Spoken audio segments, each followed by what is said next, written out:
There's a beaver shot? What? Oh, have you ever seen that groundhog that eats food in front of the camera? Yes. Yeah. How come that's on there? Yeah, type. So we're good. Oh, something funny. It is kind of funny. We're alive? Are we live with the... Is there a thing? There's something playing. It's kind of funny. Groundhogs. Yeah, 2 They're groundhogs. hunting. They're hunting. I don't see us. Are we live on the internet? That sounds like a joke. It's 2 groundhogs. There's these two groundhogs, and they're eating food in front of a camera. That's right. I like the. I did a TikTok a couple weeks ago with me and competing with a panda bear with a carrot. Oh, how'd it work? Did you win? He won. Oh, It was a panda bear. panda bears always win. Panda bears win They get all the the news. time. Every time. I'm just standing by to see if we're live, Lonnie. If we are on the internet, because I'm just. Yep, there we are. Start Just speaking a all few the seconds words. behind on the deal. We got her. Isn't it always the way it goes? Every single time. Hello, everyone. Hey, everybody. What's happening? The Kids on the Escalator podcast. It's another Tuesday evening. How's everybody doing out there, Michael? Tuesday. Well, thank you. Thank you. Nice to be back. Big week, busy week. How are things out west, man? I've been following the Vancouver Canucks COVID catastrophe. It is frightening. I actually a friend of mine is friends with a member of the team's wife, and is sort of in the thick of that right now, and is telling me that it's not fun. Well, listen, stuff. they've got to go to patient 0 somehow and find out how did that happen? Because how did it, listen, you know what I mean? Like, they were in a bubble. There wasn't, I think, anything happening last year. So somebody broke out of the bubble. They're talking about, literally the Canucks season being done. Yeah, So well, that's a whole thing. Another player was added to the list today, so it's like, and it's unfortunate too, because I mean, I think they were starting to turn a bit of a corner. I mean, Demko's been solid. Oh, he's great. I was super stoked about him. Of course, I took Holtby. Yeah. In my pool, I like Braden Holtby. I think he's a good dude, and they overpaid for him, but I see why. I was thinking maybe the Leafs were going to make a deal for Holtby, but he hasn't been so hot, and Demko. Yeah, but then again, look at what we've got. We've got, aside from Soupy Campbell, we've got Freddie No Show and Michael Hutchinson. Campbell's doing good though, man. Campbell's doing good. I heard you guys were going to try to get Reimer back. I've heard so many rumors, and it's funny because our mutual friend Adam, we are constantly texting during Leaf games and going back and forth over, okay, so what are the things that Dubas is going to do? And it's funny because I joke because he's got a direct line to Dubas, because they've got this weird sort of excuse me. He's got a direct line to Dubas. He's got a direct line to Dubas. Phone, he can text. He can text the Dubemeister, and one talks hockey, one talks wrestling. So nice. Well, I think he should be starting to make some. Dubniak's available, isn't he? Can they get Dubniak possibly from the Wild for a song, for fairly cheap? They were looking at Allmark, but I don't think Buffalo wants to get rid of him. No, I think they should trade Nylander for. No, man. Yeah, for Taylor Hall. Listen, no way, man. Get rid of the whole thing and let's bring back Grant Fuhr. I'm in. Hey, I will say though, Soupy Campbell there, he has tied Felix Potvin. Yeah, for the wins in a row, right? For the wins in a row to start. That's amazing. So that's a great story. You know what? I'm loving the team. I know there's a lot of Leaf haters, and I know Leafs, Brett. man. And it's funny because speaking of Vancouver, our another mutual friend of Adam and mine, Gerv Surha, who aka the boys. I think it's Sunil or Samir. Can't remember which sing. He's the Vancouver diehard, so we have the three-way texts going, and he's pretty devastated about the Canucks situation right now. But it's fun, man. I think they're talking about adding Calgary, a week. I think, too, I think right? they're talking about adding a week to the season, so maybe that'll be a thing. Yeah, how about the 45,000 people in Texas for baseball yesterday? Oh, I saw that. Taylor showed that to me. It's like, wow. And there's going to be 25,000 this weekend for WrestleMania, which we'll get to later with our friend Caryma. But baseball is not that fun to watch. It's to me, because I'm a hockey guy and I like things to be moving around. So to me, baseball is just like It's It's you Texas, get drunk, man. right? Well, it's Well, Texas. then, That's we'll it. sit Say no around. more. Well, we'll see what happens in a couple of weeks if there's a spike down there. But I've been talking with some of my close buddies here, and it's frustrating to see how, after all the garbage that was coming out of the U.S. and just the way that they were treating the whole COVID stuff, and now they're getting shots left, right, and center. They're getting like 4 or 5 shots just because they can. And meanwhile we're. But anyway, that's a political discussion that I have no time nor no patience or effort or reason to want to get into. Interesting fact of the week. Fitting that you're here, Do Michael. tell. One year ago, you and Yes. I was on a deck. You were there. We were That's talking right. WrestleMania 36. That's right. I was recently out of the thing, and I was whatever. Now the tiger blood flows, through me, and we were Yeah. talking WrestleMania, and here we are, 1 year later, basically That's awesome. almost to the day, talking some more WrestleMania. Eventually, Just don't We are show gonna- any of it. we just can't show any of it because Vinny. Vinny Mac is going to shut us down.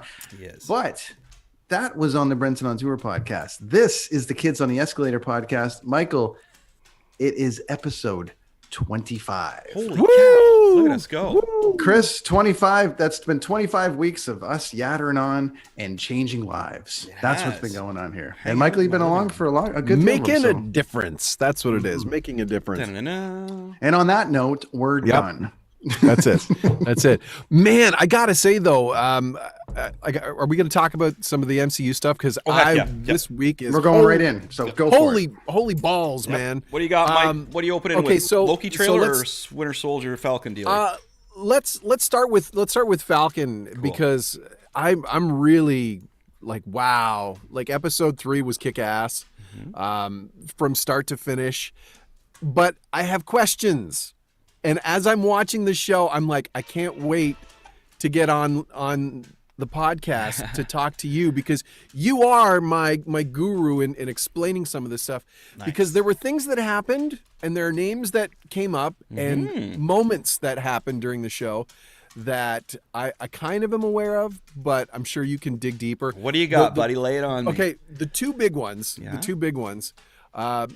First off, Oh, he's great. I was super stoked about him. Of course, I took hold beat. Brent needs to hear himself a little more. I don't know what the hell just happened there, but something just happened. I was checking my Brent's Marvel rewatching. stuff. He likes Yeah. to watch himself on. I was going to ahead. say, I loved. Okay, the Madripoor. Yeah. Am I correct in remembering that Wolverine at one point was an eye patch wearing guy in Madripoor at the Princess Bar? Was that not the bar Dude, that exact. That's the thing, right? So Wolverine was in the X-Men, and then the X-Men kind of had some issues going on, and Wolverine took off on his own, and his own comic book series started, and it's all Madripoor, man. Like, there's so much in there. The Grey Hulk comes into this, but the bar, you're right, Mike, you got it. So that's why a lot of X-fiends are freaking out about Madripoor. But again, I think it's red herring. It's just this is like we're gonna put that in because it's gonna generate a lot of chatter amongst the diehards, which clearly it has. I thought that was a really cool shout out. The one thing that really sort of piqued my interest was the whole power broker thing because in the comics, it's Curtis Jackson is the power broker if I'm not mistaken. I don't think they're going that route here because they got 6 episodes, and to introduce that and try to give a backstory amidst all this craziness going on, I can't see it. But man, if it is Sharon Carter, Right? holy crap! Yeah. Like That'd be wild. that's a mind fuck and then some. Mike, but- so just the actress, Emily Vanderkamp?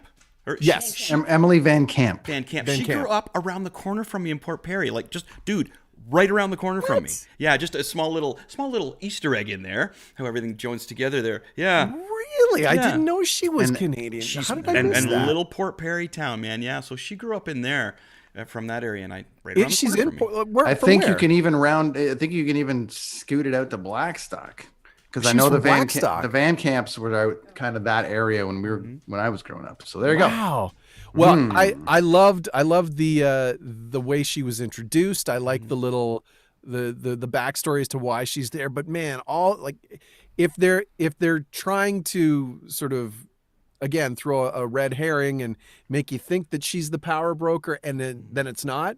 They did a really good job. I loved the idea that maybe she was in fact so disillusioned that she was the one who somehow managed to get the super soldier serum back in business to give to these freedom fighters, only to have the freedom fighters, absolute power corrupts absolutely. And now I think we're kind of seeing a little bit of that at the end of the third episode where, they blow up that the building. I like where they're going with that, but I'm a little stumped at the whole Helmut Zemo or Baron Zemo. Right. Because so I was going to talk about him a bit. So Baron Zemo is another one of my classics from 1964. First appeared in Avengers #4. So like Avengers that's crazy, right? Like way back. Now he is your classic Silver Age Marvel villain who is this supreme scientist funded by a very rich family. He's like the 10th in his name, right? Helmut. I'm just blanking on his name. Helmut Zemo. He's like the 10th Helmut Zemo in the science family. So he's very rich. Now, what they're saying is that he could be right beside Doctor Who. Because there was an area they didn't talk about that. But so what Baron Zemo is a master scientist. You know what I mean? A great swordsman. Classic villain. So so there's as I say, Mike, there's so many avenues Marvel could do, right? And everything could just be like whatever, like red herrings. There's a group called the Thunderbolts, and they're pretty large because they kind of they're like an evil version of the Avengers. Now, the Thunderbolts is after Thunderbolt Ross. Now, remember Ross?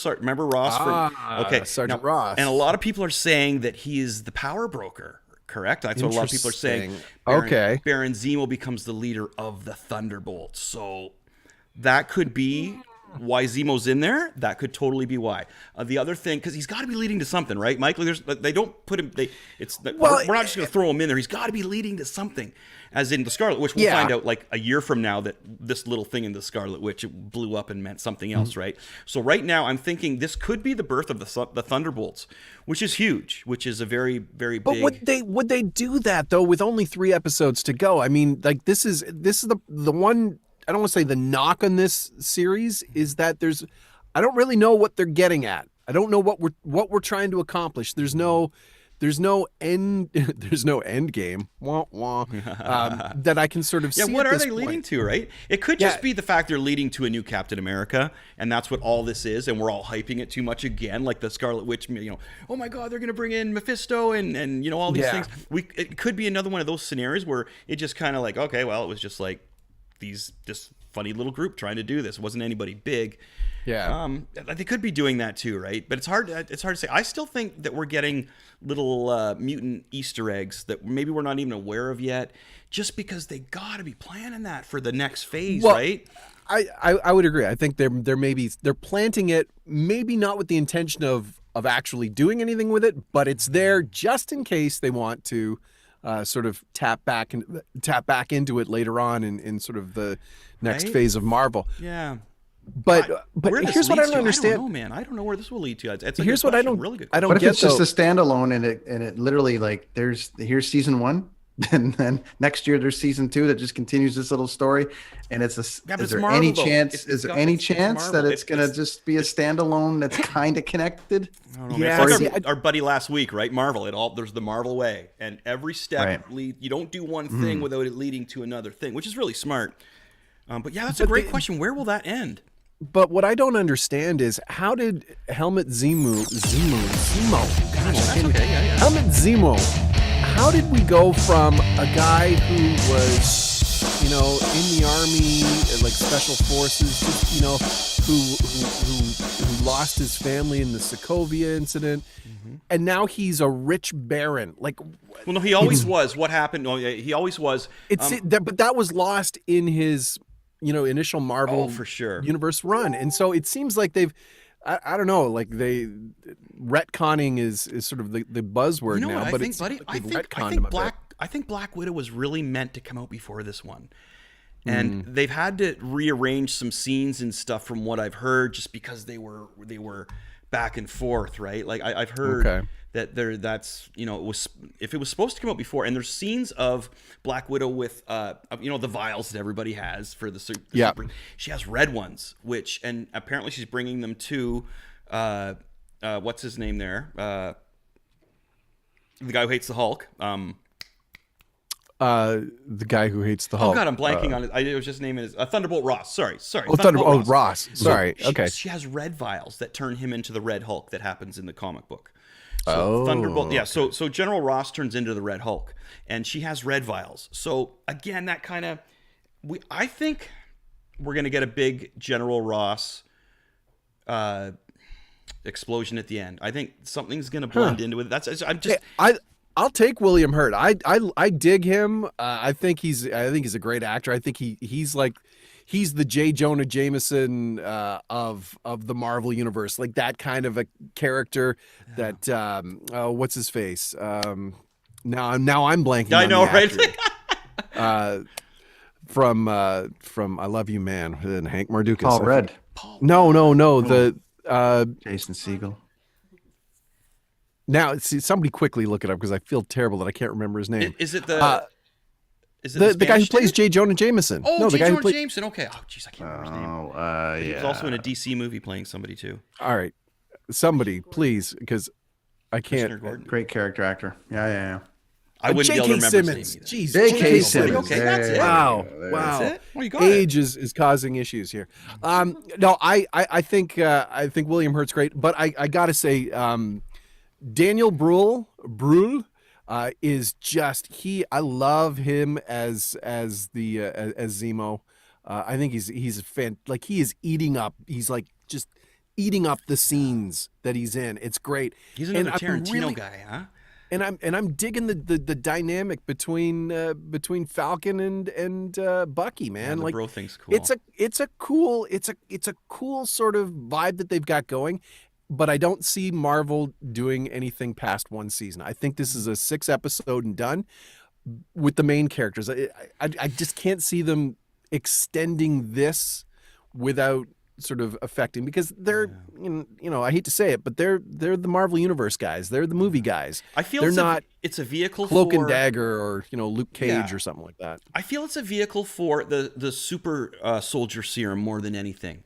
I think what this is going to do is it's going to move this on, because we found the guy that created it, and that was huge. And we found out how they just the poor black dude that was the Captain America before. Right? Like he was tortured, he was beaten down, and that was so symbolistic in the art in that. Wow, like that's an issue. That the way it's drawn, everything about that series is incredible. So they went back to that and talked about that, and that was so the gentleman that they killed in there that was creating the super serum, right? The guy that was in there.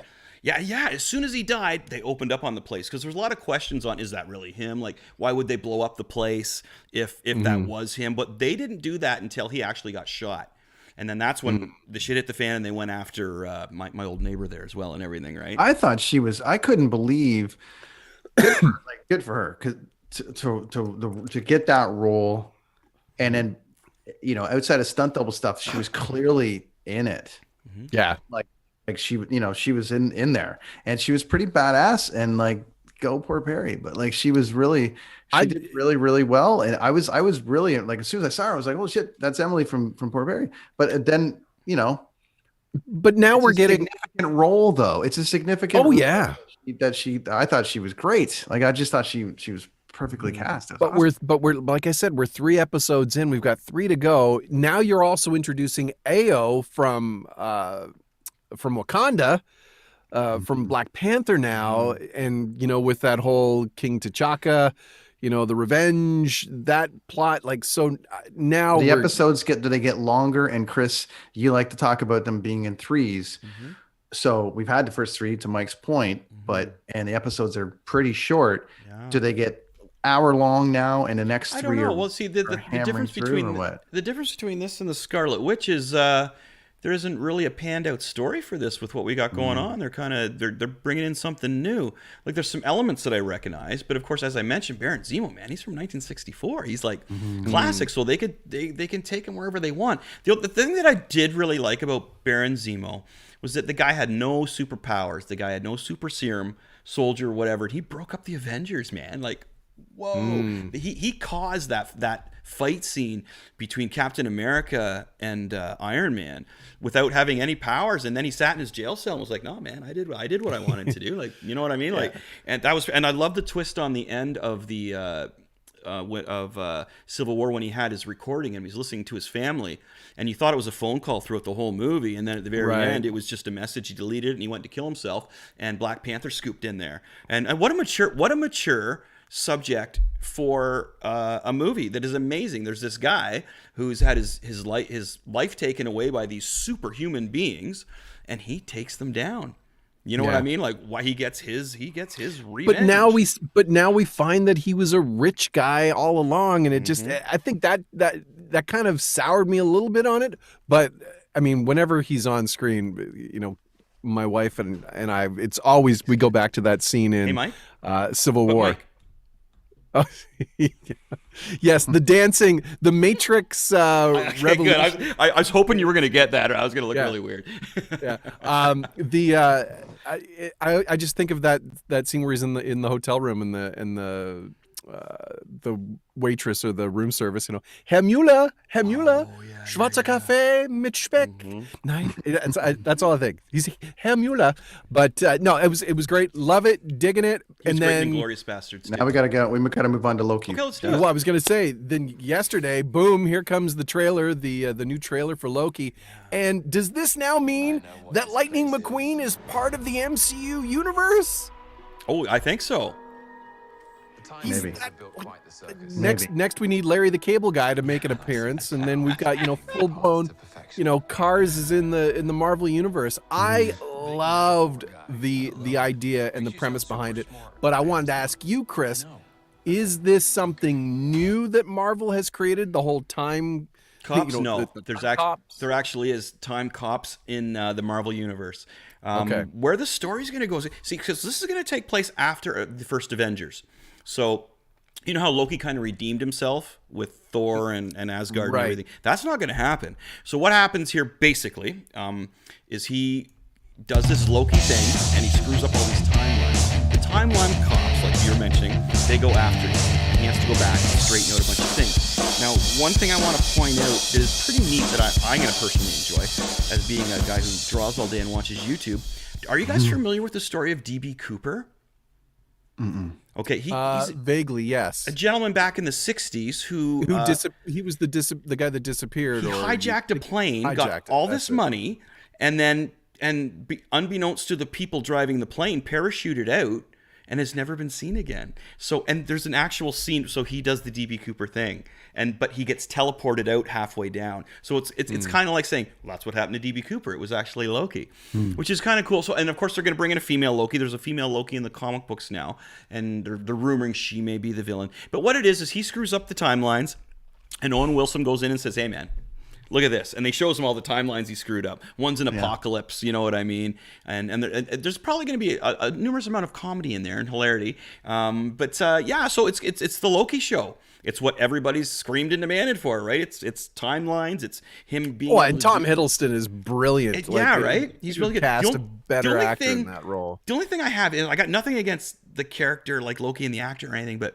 as a whole, you sit back and look at it, and it's like, you let him get away with all that stuff, like.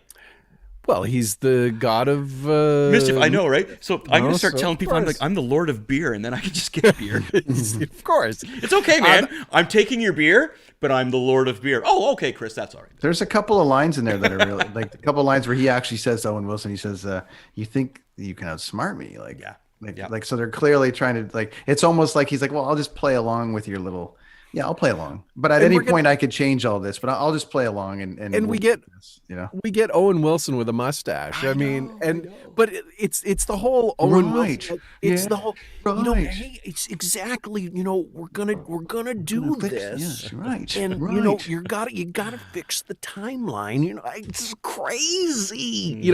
I'm just expecting Vince Vaughn to show up in a cameo at some point.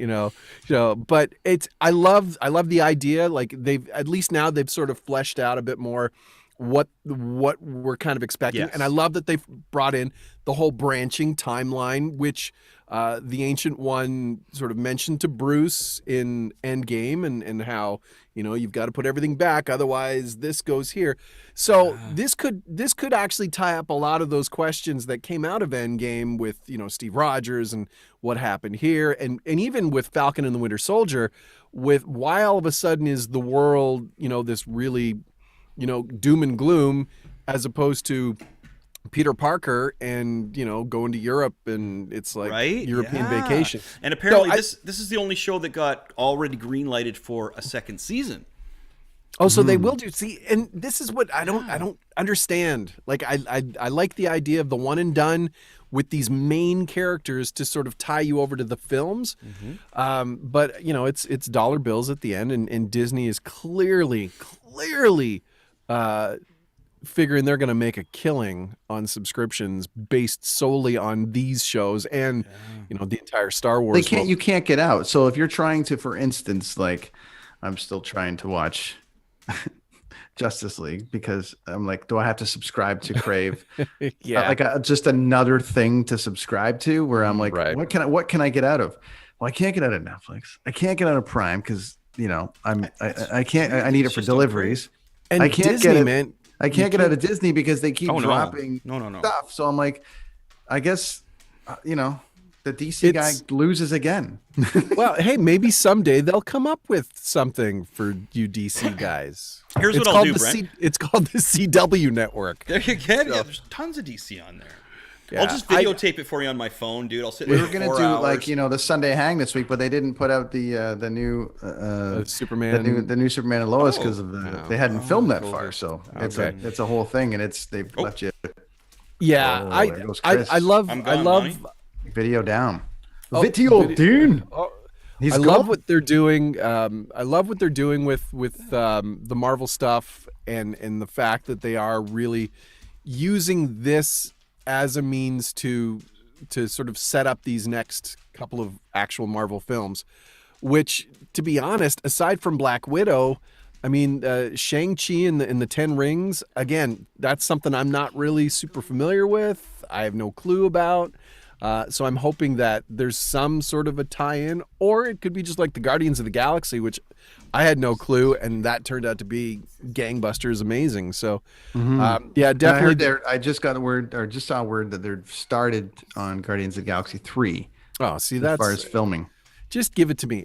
There isn't a weekend that goes by where we don't have at least one of the Marvel movies on, and even if it's just in the background. Like I probably have seen Infinity War and Endgame almost as much as I've seen the prequel Star Wars films in my entire life, just because it's what's happened since you guys have started ripping on the new Star Wars is The Last Jedi was on the television yesterday. Yes, on the showcase. And the kids were like watching it, and I'm like, I have to watch it differently now because you guys are not enjoying it, and I'm like, I have to take myself back to being excited about seeing new Star Wars stuff, but then having it kind of go out, and I'm like, what's going on, and I mean, the great thing about watching it on the regulars TVs this weekend was seeing things like I watched Solo again, and Solo is a movie that grows on me the more I watch it.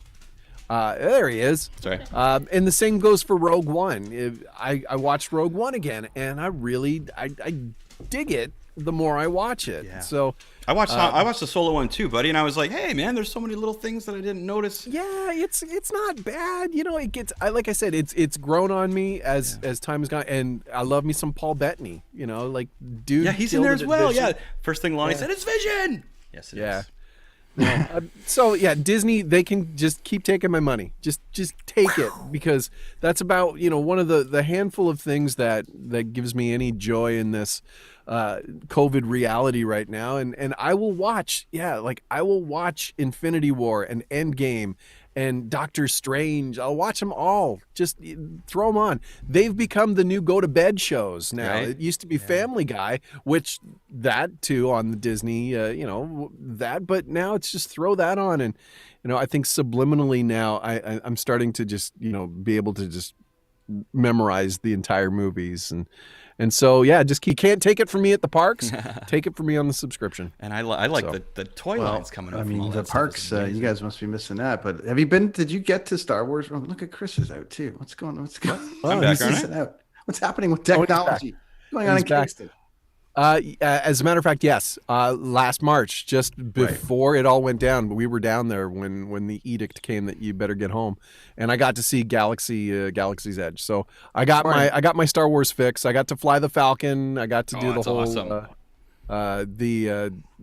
Empire, like the other ride. I forget what it's called, but yeah. So I got that. Kessel Run. Makes me want to go back. And then so it's good. So we got Disney. We got the Disney love. And now we get to do the other nerdy love, which is the wrestling. Well, as soon as I need my Caryma changes her perspective on her camera. So yeah, I'm trying to like do it on a computer too. Like I'm just having a bad tech day. I don't know. Is that There we go. There we go. Now You did it. Now we're doing this because you have I'm a great background with the wrestling and the thing, and you got a belt I know. back there, and you got the thing. Anyways, hi. Hi. Welcome Welcome Kids to on the the show. Escalator podcast. Welcome to the show. Welcome. Introduce yourself. Hi, I'm Caryma. I am a Toronto-based lawyer and a wrestling fan. And I will be starting on the Dean Blundell Network soon, featuring stuff. I do editorial comics, so that's kind of my gig. Nice. Excellent. Yeah, they're very, very good. I think Lonnie might have one or two there. She's going to pull Yeah, up. we're gonna post some up here. Yeah. Just And you checking see, them Mike's out. got the belt. You've got the the best of I missed WrestleMania the DVD old behind you, school. Caryma. What is that behind you there? School. It's actually the rich Grab my history of the championship. No. Look at that. Oh, that's awesome. Lovely. So Well- you are a wrestling nerd too. I love it. Love it. You know what makes wrestling? No, check this out though. She's a smart wrestling nerd. Well, what are She's you a saying that lawyer. everybody She went to a school and stuff. That's awesome. She went to a school and got one of those things. Now, you posted a picture. Didn't you post a picture? I love this part though. You went to like law school, but then you posted a picture of the other day of your graduation photo, but you didn't want to pay for the actual photo, so you posted it with like the Jostens logo on it. Basically, but it's the age of Photoshop, so I could probably like figure that. I don't know if that would be illegal anyway. But yeah, I was, I did not invest in the actual grad photos, but it was fun because they let you bring a prop for like 2 of your photos, and some people bring books or friends or like tiaras. But I had my wrestling belt, the spinner belt, actually. I was gonna say that Ooh, was nice. the spinner belt. Yeah. Well, welcome. It's Kids on the Escalator podcast. We go Tuesdays, as you know. Caryma is joining the Dean Blundell Network. She's writing right now, but she's going to be joining with a podcast that's going to change everyone's lives, which is great. Nice. She's still coming up with a name, so jury's still out on that. And I'm doing it democratically. are you? And Are I'm you? trying to log in the other ways, so I'm Oh. going to be normal, if that's I'm okay. gonna- Jury's gonna- out podcast. I'm going to bring you in there. I thought you're. Oh, Wow, she's going to try to log in on the other thing so she can be quote unquote normal. there we There go. we are. I have a computer. We're like, tech's a big thing around here. I mean, if we don't get the tech right, Mike yells at us hard, so we got to get it right, Anyways, so wrestling. We're going Yes. to talk some stuff here. We just finished up a Marvel chat, Falcon and Winter Soldier, all that stuff, MCU, Loki and all that. Caryma's a big movie fan, but cool. We're going to get into some wrestling Well, because it is what's WrestleMania your, weekend. What's your favorite movie, though? If you're a big movie fan, what's your favorite movie? No, I like horror movies. I would say Ooh. Midsummer is my favorite movie. No, that was a good one, right? I really enjoyed that as well. Yeah, that's a recent one. My favorite's The Shining, Jack Nicholson, and that. I watch that just when I'm bored with life. I put Shining on. Has anybody started, like, getting off topic? Has anybody started The Stand yet? Oh, I've seen my The wife Stand. has. Yes, Yes. my wife has. On the Prime? On Prime? I, No? I watched The Stand on the American feed. So You're the only I've one seen without it. a belt here. Yeah, I got You got your to belt show my with belt you, now Caryma? too. I got another one upstairs. It's really cheap. Yeah, My- my belt's my- from, so- like, My wife case was out watching there. it until Amber Heard was on there, and then she's like, "No, you dissed Johnny Depp." Oh, With I'm that." gonna get my belt. See, we all gotta have our belts, right? It's awesome. this And is Brent, my- the funny thing is, Brent, I did give you a belt way back in the day. I got a picture of you with it at Zig's apartment, and we gave you a belt.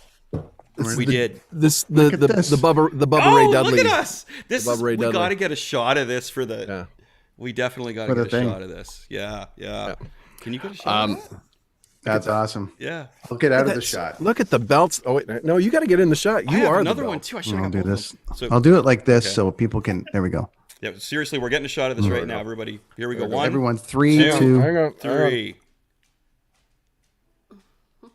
Nice. That's awesome. All right. Programming. I like it. 101. I like it a lot.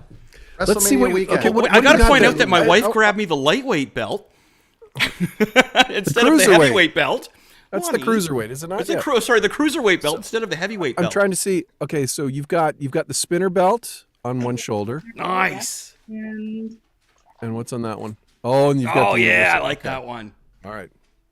Excellent. Okay, we're in. We're all in here, Brent. I've We're all got in. a picture of me with a belt, but it's an actual belt. Oh no, yeah. Well, Oh, was Bret it? Hart's, It's with right? Brett's winged belt. Maybe, or Or another one.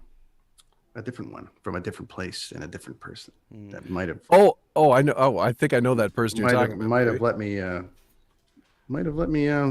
hold the belt. The belt. The, Anyways. the rated R spinner belt. I'm offline again. Is I that keep the one hitting you're No, talking no, we're that. talking I the hit that thing championship. We're talking Oh, about okay. yeah, that it's a whole again. thing. Anyways, Caryma, Okay. it's WrestleMania weekend. Are you watching? Are you subscribed to all the things? Are you tuning in someplace not? Well, I guess I can't ask you if you're tuning in someplace not legal, but are you? yeah, I will be observing and watching the events. Yes, in some fashion, for sure. I'm trying to figure out a way to watch it without Paying? subscribing because I And mean, Peacock. And, WWE Network, like, it was the worst, and I feel like there was a competition law, something or another, because you had to get Rogers or your local cable, even if you didn't want cable and you just wanted the network. And in the States, you can go buy like a gift card and then just log on online. But now they can't do that anymore either, I guess. But I think it was a conspiracy of sorts. There are some crazy ways that I've discovered over the last 2 weeks because, the network on Peacock is terrible. And I know that it's in transition, and Triple H was interviewed earlier this week and asked about it, and he's got to toe the line and say, well, like anything, they're working out the kinks and blah, blah. But it's awful. They Why don't is have... it bad? What's wrong with it? They haven't migrated over a good chunk of the library. Plus, Peacock is going through and sanitizing the stuff that they're going to actually have on the network. So they've been cutting out stuff that may not fit their standards and practices. That's like Which- the whole attitude era. I was just gonna say, you may as well. But like I said on the pod last week, they're going through all this and they're cutting all these things out. Yet you can watch Hostel on Peacock. I don't get it. I don't get it. I can't make it through So- those movies, man. Wow, those are. Yeah. So you can't I'm make sure, it through those movies. Well, I'm just the sure torture they'll- ones. I like horror, but not torture. I'm sure they're going to get it sorted out. They said by August they should have most of the stuff transferred over. But as I was saying to the guys, I was chatting with our buddy Adam and said, well, looks like the Edge and Christian show did not make the cut, whether or not that's because Mr. Cage has gone to AEW or if it just hasn't been transferred over yet. So that was a bit of a disappointment because, I would have loved to have been able to say, I'm on Peacock now. That'd be great. So, but... Brian trying had a to find a great really good match belt. with Hank Kazarian there, man. That was a really good match. I just Oh, watched that the Frankie other night. Kazarian. Yeah. I thought that was probably one of the best AEW shows that they've put on. It's getting better, Which, huh, buddy? ironically, they had well, not horrible ratings, but the ratings weren't that great. So, which just goes to show you that a great show doesn't necessarily equal great ratings. I mean, the winner, yeah. Now, so we want to talk WrestleMania a bit. Yes. One of the things I want to get into is before we won't really, the card's going to take forever to run down. So what I want to start with is WrestleMania memories. So I want to talk about like our top 3 favorite WrestleMania moments that stand out, like the top 3 right at the top of your head. You're like, without a doubt, these 3 are my favorite WrestleMania moments.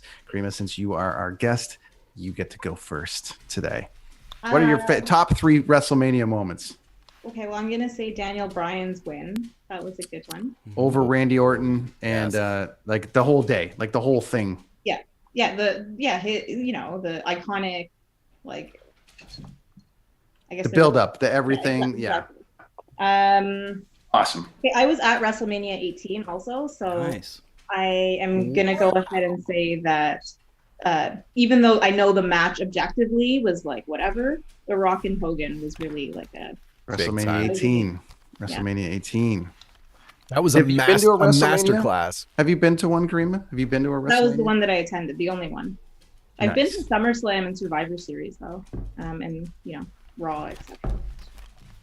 Our good buddy. That was a master class in that was a master class in on how to read a crowd, because the idea, Hogan was the heel, Rock was the face, Toronto would have nothing to do with that.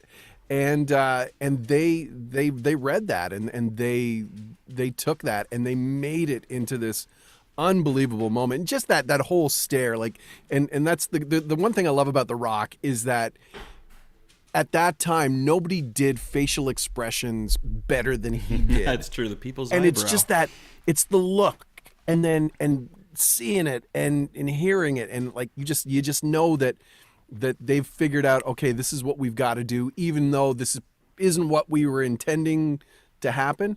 And I think that's something that gets lost now. I don't think you have necessarily a generation of talent now that are willing to take that chance or given that chance to do something like that, because it is very, compartmentalized and scripted, and no, this is the direction we're going. Roman Reigns will be our big face champion, no matter how much they're booing him, until we decide he's a way, way better heel than a face. So, yeah, Hogan. I think I missed your second one, Caryma. Might cut out. What was it? You went Daniel Bryan. You went Hogan, Rock. Hogan Rock was my second one. I'm gonna say Kofi Kingston's win. Oh yes. Those are all pretty recent. And I think that, Nice. Daniel Bryan and Kofi Kingston, I mean, they're underdogs is the wrong word, but like they really had to fight for their due, I feel. So that was gratifying in a way that a lot of moments sometimes get squandered, like those ones you really couldn't end. And 2 different scenarios, because I don't think they wanted to go with Bryan, and then I think it was just so overwhelmingly I just think that they ended up doing it in the end, because you could tell kind of the way it was going that it was, I don't want to say rewritten, but it definitely felt at the end like they had to get there. Kofi was like, this guy, like that was, it wasn't out of nowhere, because he's definitely paid his dues, but it was very like, wow, they're really building this up to him winning, and it looks like he's going to win, and they're giving the fans exactly what they want, and they kind of started with that, and there was never a doubt in my mind that he wasn't gonna really. Well, there was that whole, a similar build to what happened to Daniel Bryan. Yeah. I mean, he was put into the Elimination Chamber when Mustafa Ali was injured, and everybody to a person backstage loves Kofi. I mean, he really is just an unbelievable guy. And you know what? I think everybody really wanted this for him more than maybe he wanted it. And the fact that they let him run with it, and he ran with it, and it was great. And, I again, those are those moments where, you can say that the fans don't know what they want, and that Vince knows what the fans want, and no. This is where you got to listen to what the crowd is saying. And when he won, that was huge, and all that emotion, from Xavier Woods and Biggie, like, and his family's there, like that's the stuff, like that's the gold that, you can't manufacture that. You can't sort of, okay, this is what we're gonna do, or this is how it's gonna happen. You can't do that, and I think Vince, maybe It's through telling grudgingly stories. realized, It tells stories though too. Lots of near falls and all that. Chris, so Caryma went new, a little bit newer with her stuff. Where are you going with yours? I'm gonna take it total. So WrestleMania 1, my favorite moment. One is just 3 of them. So WrestleMania 1, it being announced. See, I'm a little older, so when I was a little nargan, this was just like, are you kidding me? And then my second thing was like, I can see this on pay-per-view. That's my second greatest moment. And then third would have to be but there's a 2.5, and that's knowing that I couldn't get to watch it. And then getting the highlights after was just when I was younger, it was such a mystique. WrestleMania 1 was like, and it was the make or break for that company. And as a little nargan, I don't know if you could feel it, but you could feel the world circling around this event. And especially, the saddest thing was Mr. T was one of the things that made it really, really big. And he's not even like a real wrestler kind of thing, right? But good for him to jump in. And that created the whole rock and wrestling combination that, it jumped. So I shouldn't say Mr. T was a bad thing at all. It's funny because I watched a documentary on WrestleMania 1, and a lot of the wrestlers were like, "Oh, Mr. T gets to come in," like I would have loved to be in here and stay, So I didn't mean to say that, but I was just kind of going off the other wrestlers. I felt bad for them. Sure, they weren't complaining about the checks that they got. No. But you want to be in WrestleMania 1, and it's like, okay, we're bringing in Mr. T instead of you. And it was like, oh, it's kind of a bummer. But everything about WrestleMania 1, to me as a kid, the mystique about it, and as I mentioned earlier, we were talking about, it's just, I knew when it was on, and I couldn't watch it. I'm like, oh my God, it's happening right now. Right now. And I was a huge Roddy Piper fan as well. I had the T-shirt. I keep smacking the table. I had the Hot Rod shirt and everything back in the day, and I was total devote WWF fan. I got some magazines to show later too that I got, like the classic ones from back in the day. Look at that. Bret Hart in his Canadian tuxedo there, looking at the ocean and the lake or wherever he was at there. Great stuff. But yeah, funny. I took a different route, but my 3 favorite moments just surround, not even matches in Mystique. I love it. The mystique of it, because it was a lot, and that magic. It's funny, Mike, you and I touched on this. I think we talked about it last year during our chat, but the magic of that, and listen, people are going to hammer on you for being wrestling fans and all the rest of it. But when they get it right, no, I'm just saying, when they get it right, it's magic. When it's written right and the character you're so ingrained in is right, it is magic. They've written it perfectly well. And that only happens. It really only happens if you think about all the different matches and everything that's happened and all this build up for all the manias and all the rest of it. But how often do they get it perfectly right? And it started with the mystique. The mystique of WrestleMania itself is so right. It was just such a big thing for us growing up. My God, 85 to like 90? Come on.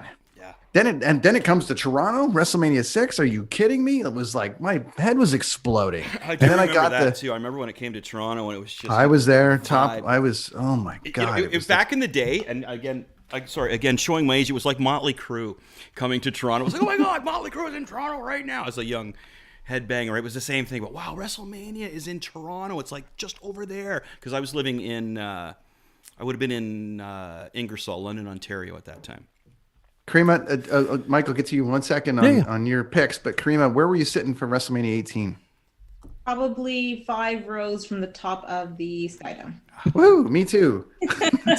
My parents only had $29 to put me there, so that's where it was. My mom surprised me at the very last minute with tickets that she got bootleg from school somehow. I had no idea I was going until the weekend. Amazing. I remember going. So funny story about WrestleMania 6. So my a girl in my class, Lindsay Dukowich, won the ringside passes from the Toronto Sun, and the $1 Million Man gave her the money. Or no, they gave her the money after the $1 Million Man lost. So that whole thing. And so there's a whole video of her holding up the money at the front of the thing, and she was the only other person from the school that went. So we showed up in all of our WrestleMania gear, and everyone's like, "You losers, look at you!" And I'm like, ah. Anyways, it was great. Michael, top 3. Oh wow, yeah. See, I'm like you, Chris. I was around for WrestleMania 1, and again back then. And this is the difference between then and now. now there's so much. I've seen behind the curtain. I've seen the wizard. So there are still moments that genuinely surprise me, but not like back then. Like, for example, WrestleMania 1, I thought it was cool because, Cyndi Lauper was part of this whole thing. And like that guy that was in Rocky 3, like, now there's this big show around him and Mr. T's and, Thunder 18. Lips. Like, so that sucks me in. But first on the list, WrestleMania 3, I got to say, I mean, it's a tie. Macho Man and Steamboat, that whole setup, like the build, oh my God, he dropped him on his throat like he's got a crushed larynx. And The magic. like that's when I was a kid, that was like, oh my God, Ricky Steamboat's lost his voice. He can't breathe. and then he wins. And I remember because I had no way of going. Like, we would go to the Maple Leaf Gardens shows around 85, 86. But then like WrestleMania was never going to happen. So I remember the Toronto Sun actually had their early editions and their late editions. And the early edition had results from the matches. So that's how I found out that Steamboat won the Intercontinental title. I'm like, oh, this is amazing. But way before, the Hogan Andre thing. So 1A, Macho Man Steamboat, 1B, Hogan Andre. Like, that was back then, again, The biggest thing ever. it was insane to think that, oh my God, Hulk Hogan and Andre the Giant, a bad Andre the Giant, are going to fight. Even though in later years you discover, man, they wrestled a lot in the early 80s, against each other. So that was number one. The number two, probably, again, back in that time frame, Hogan and Warrior in Toronto. I didn't get to go, and that was another one of those crushing things. Like, no, it wasn't going to happen. But again, Hogan lost. What? In Toronto? What? So again, back then as a kid, like, I'm eating this stuff up. Like, it's the coolest thing in the world. Then if I got to go further down the line, there's a bunch of stuff. Like, there's a whole lot of 3 ABCs all the way to Z's. Hogan and Brett Brett and Owen from WrestleMania 10. I mean, there's the ladder match from WrestleMania 10. The Stone Cold Shawn Michaels, like the Brett Shawn. Like, there's a lot of. You're only allowed 3, Mike. I know. You're allowed 3. Let's go. My children. But I will say, probably I gotta agree. The Hogan Rock, man, that was electric. That was amazing to watch it live. Again, that's at a time where the internet was there, but you're not expecting it to go this way. And when you're watching it live and you're seeing it, and now you're old enough to kind of realize, oh man, they're gonna do this. Oh, they are switching sides mid-match. Like, it's amazing. And that's the stuff that, like, you like to sort of, sink your teeth into. And that's what, as a fan, if you forget about the internet and forget about all the things and the people and how it all works, I mean, that's that kid, like, oh, this is amazing, type feel. So speaking of The Rock so much, should I throw that quiz out, that one question? No, I still got to give you my 3. Okay. Oh, yeah, Brent. Jesus Christ. Well, I just thought it was a quick one. I just thought while we were on the subject of Sure, go ahead. Are you sure? Get it. Who was the original wrestler that was called The Rock? Oh, that's an easy one. Really? Come on. Yeah, easy. Okay. Easy. I've got it. I'll throw it to the audience first. No, this one's an easy one. Okay, we'll give. Caryma, how's your 80s wrestling? Garbage. Oh no! Oh no! I was Okay. born in ¡89. I don't know. All right. Managed at the time by one superstar, Billy Graham. Yeah, brother. That would be the former Magnificent One, would it not, sir? Yes. Don, He was supposed The to Rock. be in WrestleMania 1, but for some reason they didn't put him in there, and he had this big battle going on with Ricky Steamboat at the time. And they didn't put him in there. It was a weird thing. Don Morocco. Okay, so Right I'm sorry, there. Brent. I just thought because we No, were talking how about The about Rock so how about when much. Don? Then they tried Don Morocco going good, and that was like people were like, Yeah, that maybe, did with the tie-dyed shirts and stuff, or was that? maybe we could get into a whole bunch of wrestlers that were underutilized. I after that. I always liked Don Morocco. He had that one vein in his arm that was like the Hulk. It was like, holy crap! Watch out for that guy. All right. Okay, so I gotta go. Mike, yeah. So Steamboat and Savage for me, at the time it was like I couldn't even believe it. Like what a match! And I was able to watch it. I was able to watch it at the Oshawa Civic Auditorium. They were showing it on closed circuit. Yes, Yeah, that was the buzz phrase back then. Unbelievable Closed moment. TV. Closed circuit.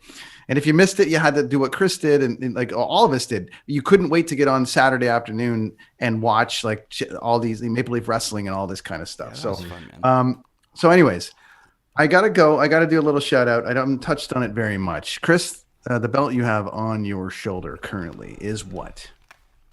What's this? Yeah, the name of that. Can you read that out for the audience at home? There you go. It's the World That one. Heavyweight Look at that belt Wrestling there. Championship. That's So like the this original. belt here, my child, I wouldn't touch it because it's like the Stanley Cup thing for me. I'm like, I'm not going to touch it, but let the kids touch it. That's So, the real anyways, one, right? a few years ago, we've got, it's a bit of a thing. I don't touch on it very much, but I've got a good friend of mine. He looks like a ghost. Now you can kind of see it's Bret Hart. I got a friend of mine that's, might let the kids wear the stuff and all that stuff. That's pretty cool. I don't have the belt on me right now, but I do have a great shot of that belt, Chris, that you have on your shoulder. Well, here's my shot of Bret Hart. I got to share my shot of Bret. There's Bret Hart right there. That's right. He actually was wearing that day, and I said, Canadian tuxedo. Yeah, we got. Brett was wearing my daughter come up, and I showed this to my daughter, who's like early 20s, and she's, "Oh, Canadian tuxedo. That's great, Dad." I was like, anyways, great guy. Always connected through our buddy Adam, who and it's all connected to Pearl Jam and the whole thing. So shout out to classy Brett for letting the kids wear the belt. Anyways, so Brett and Austin, WrestleMania 13, the double turn. So for me at the time, it started everything. Well, sorry, not at the time, but it was like it started the whole second phase of the Attitude Era. It started everything because the turn happened right then. Brett turns on the fans, turns into like Canada versus America. Everyone in the world was talking about it because Austin was like, in America, they were stomping the shit out of him. In Canada, the Canadians were stomping the shit out of him. What an incredible time. Brett was like the ultimate, like just went back into that heel mode that we hadn't seen from him in forever. I like him as a heel. I really like Brett as a heel. So that for me, 13, he makes Austin bleed out, and it's like, and the visual of that too was pretty amazing. Unbelievable. It's just unbelievable. Okay, WrestleMania 4, Macho Man wins the tournament. And is the first small guy, mid-carder, to hold the belt. So at that point, it was all Hogan all the time, which it needed to be. But at that point, I think everyone was ready for a change. What had happened?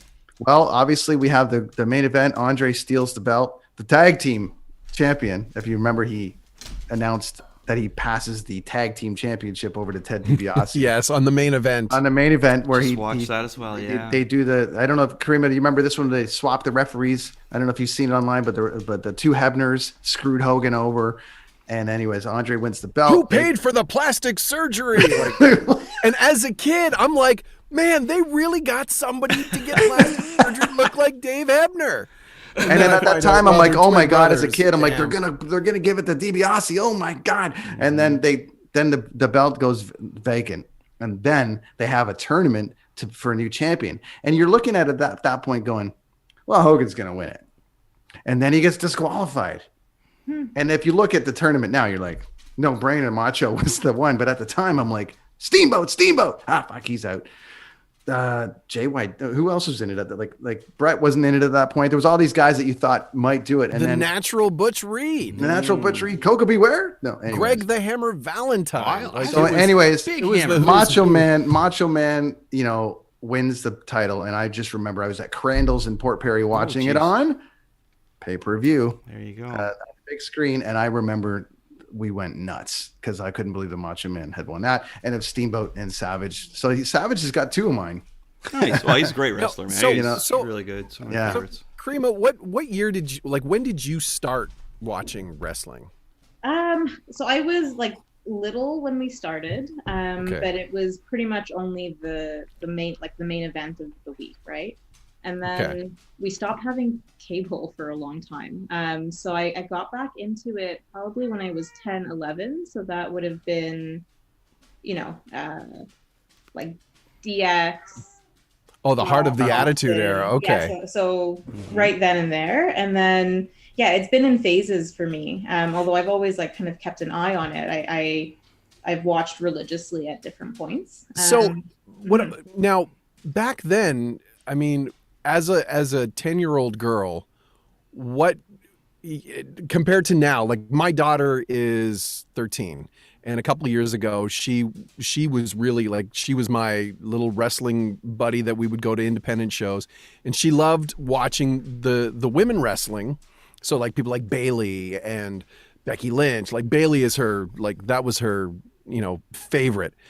But as a 10-year-old girl, you didn't really have the same kind of experience. There was like bra and panty matches. In retrospect, It was really weird. Actually, I mean, when I'm like nostalgically watching clips, it's I understand maybe why Peacock was sanitizing some things, but it's part of the fun, I suppose. I mean, it was a different time, obviously. Yeah, there was China, right? So there was China, and she was super cool. Yeah, poor China. Yeah, she did try really, like, she was in there, man. She was like, fighting men. She was doing really good. There was Lita then a little bit after, and they were kind of the rough and tumble. But even that, like, it was a stifled era. It's kind of like I think it's kind of sad that that little girls didn't have that necessarily the same kind of experience that sort of the 10-year-old girls or the girls have now. There was no female wrestling role model back in the there early were, days. but it was still very much male centric and male focused, and that was the idea. Definitely. Whereas now it's like, it's crazy to watch what the women do and how they've changed the perception of females in wrestling.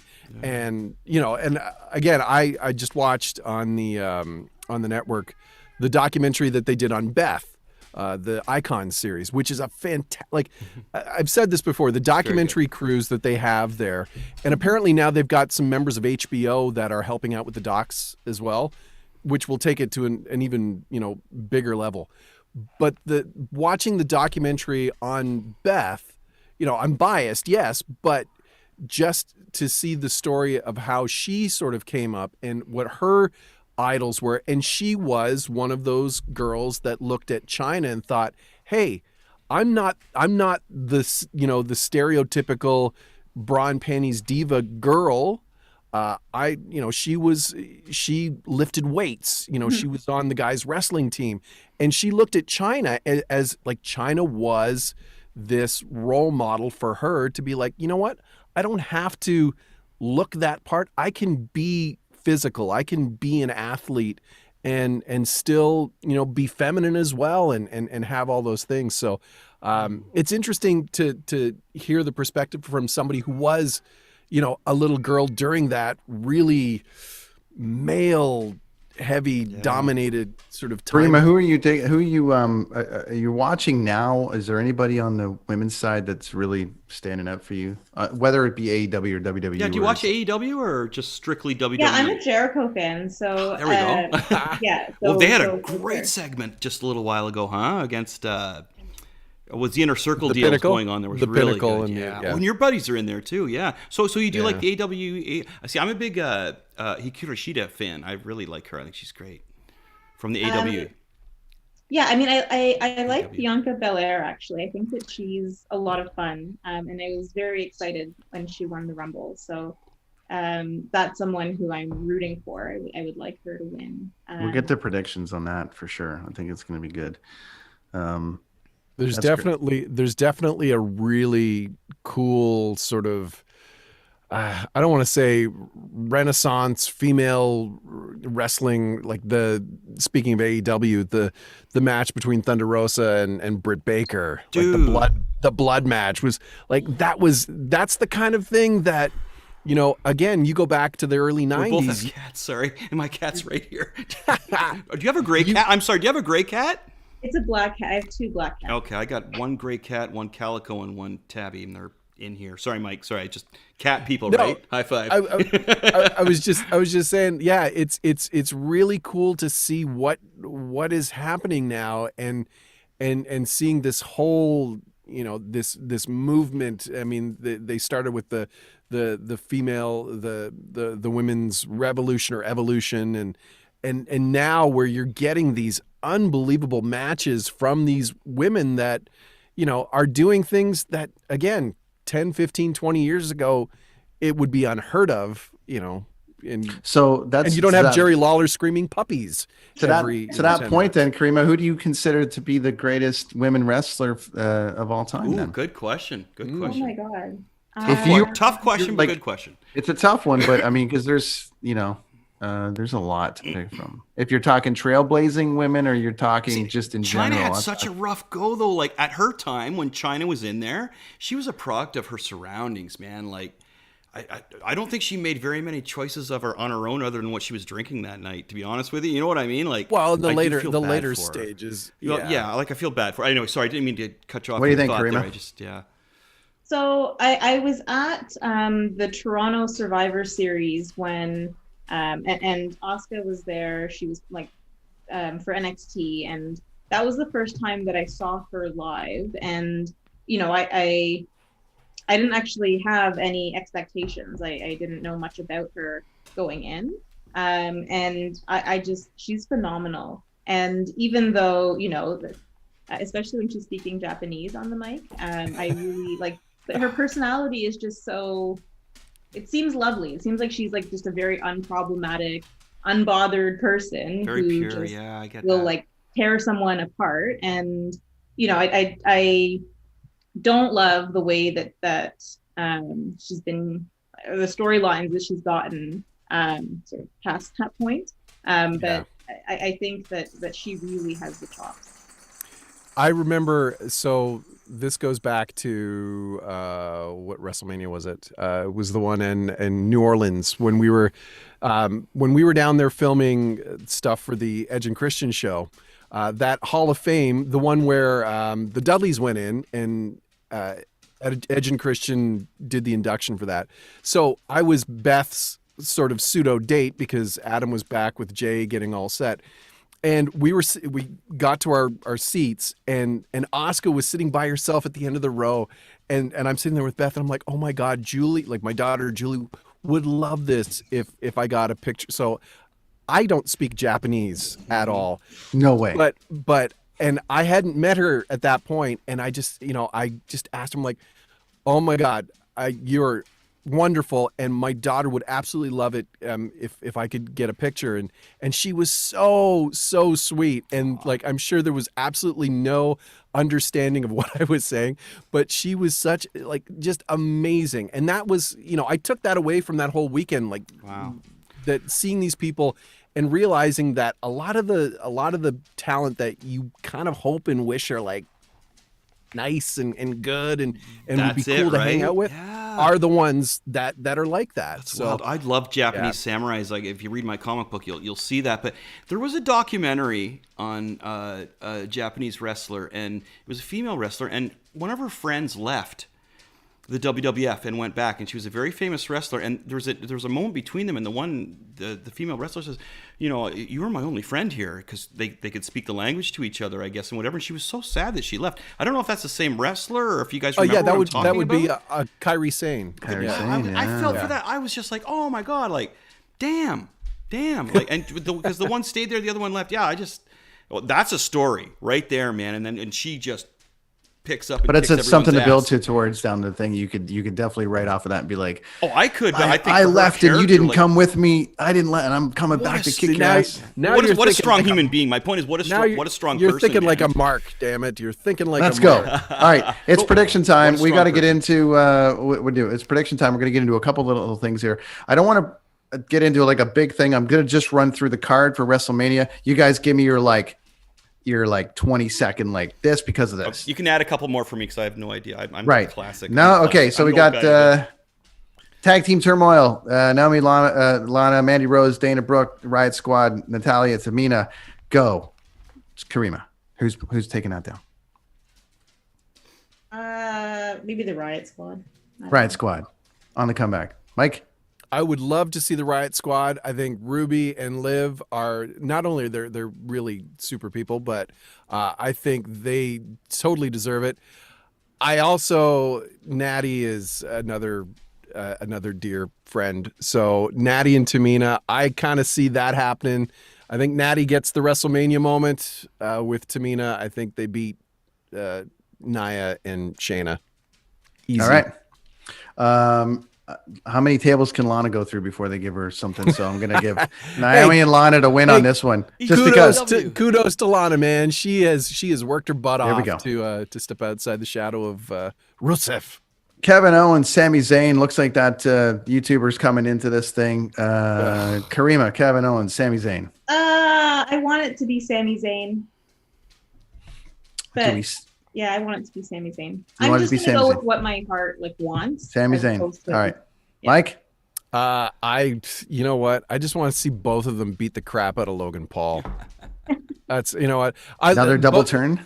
Both guys are awesome. And sort of just a quick sidebar: when we shot a sketch with the two of them.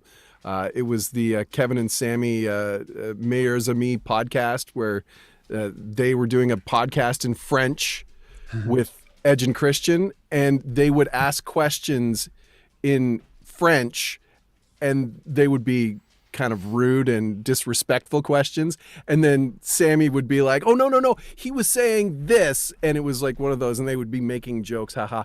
And of course, like the last joke is like, how do you say thank you? He's like, mange la merde. Oh yeah, I love mange la merde. And Jay, oh, I just eat the merde all day long. No, they're just laughing. They're just really good guys. So I either of them would be great, but I just want to see them both beat up Logan Paul.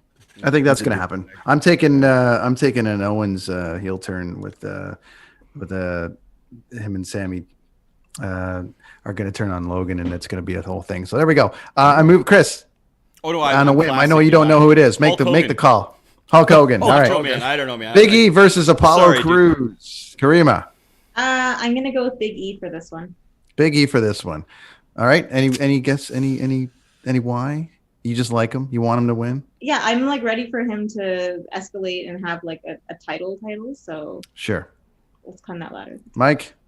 I'm going to say Apollo Crews for that exact reason that Caryma just said. I think Big E, it's time for him to make the jump. And the Intercontinental title is the stepping stone. I think it's Apollo as well, but with Big E entering the heavyweight title picture after this. So there we go. Cesaro, Seth Rollins, kind of an interesting match, and sort of like the King of Swing. They kind of I don't want to say it. It's kind of weird. It's kind of an interesting kind of match that's randomly on the card. That would be like a Monday Night Raw. All right, Caryma, go.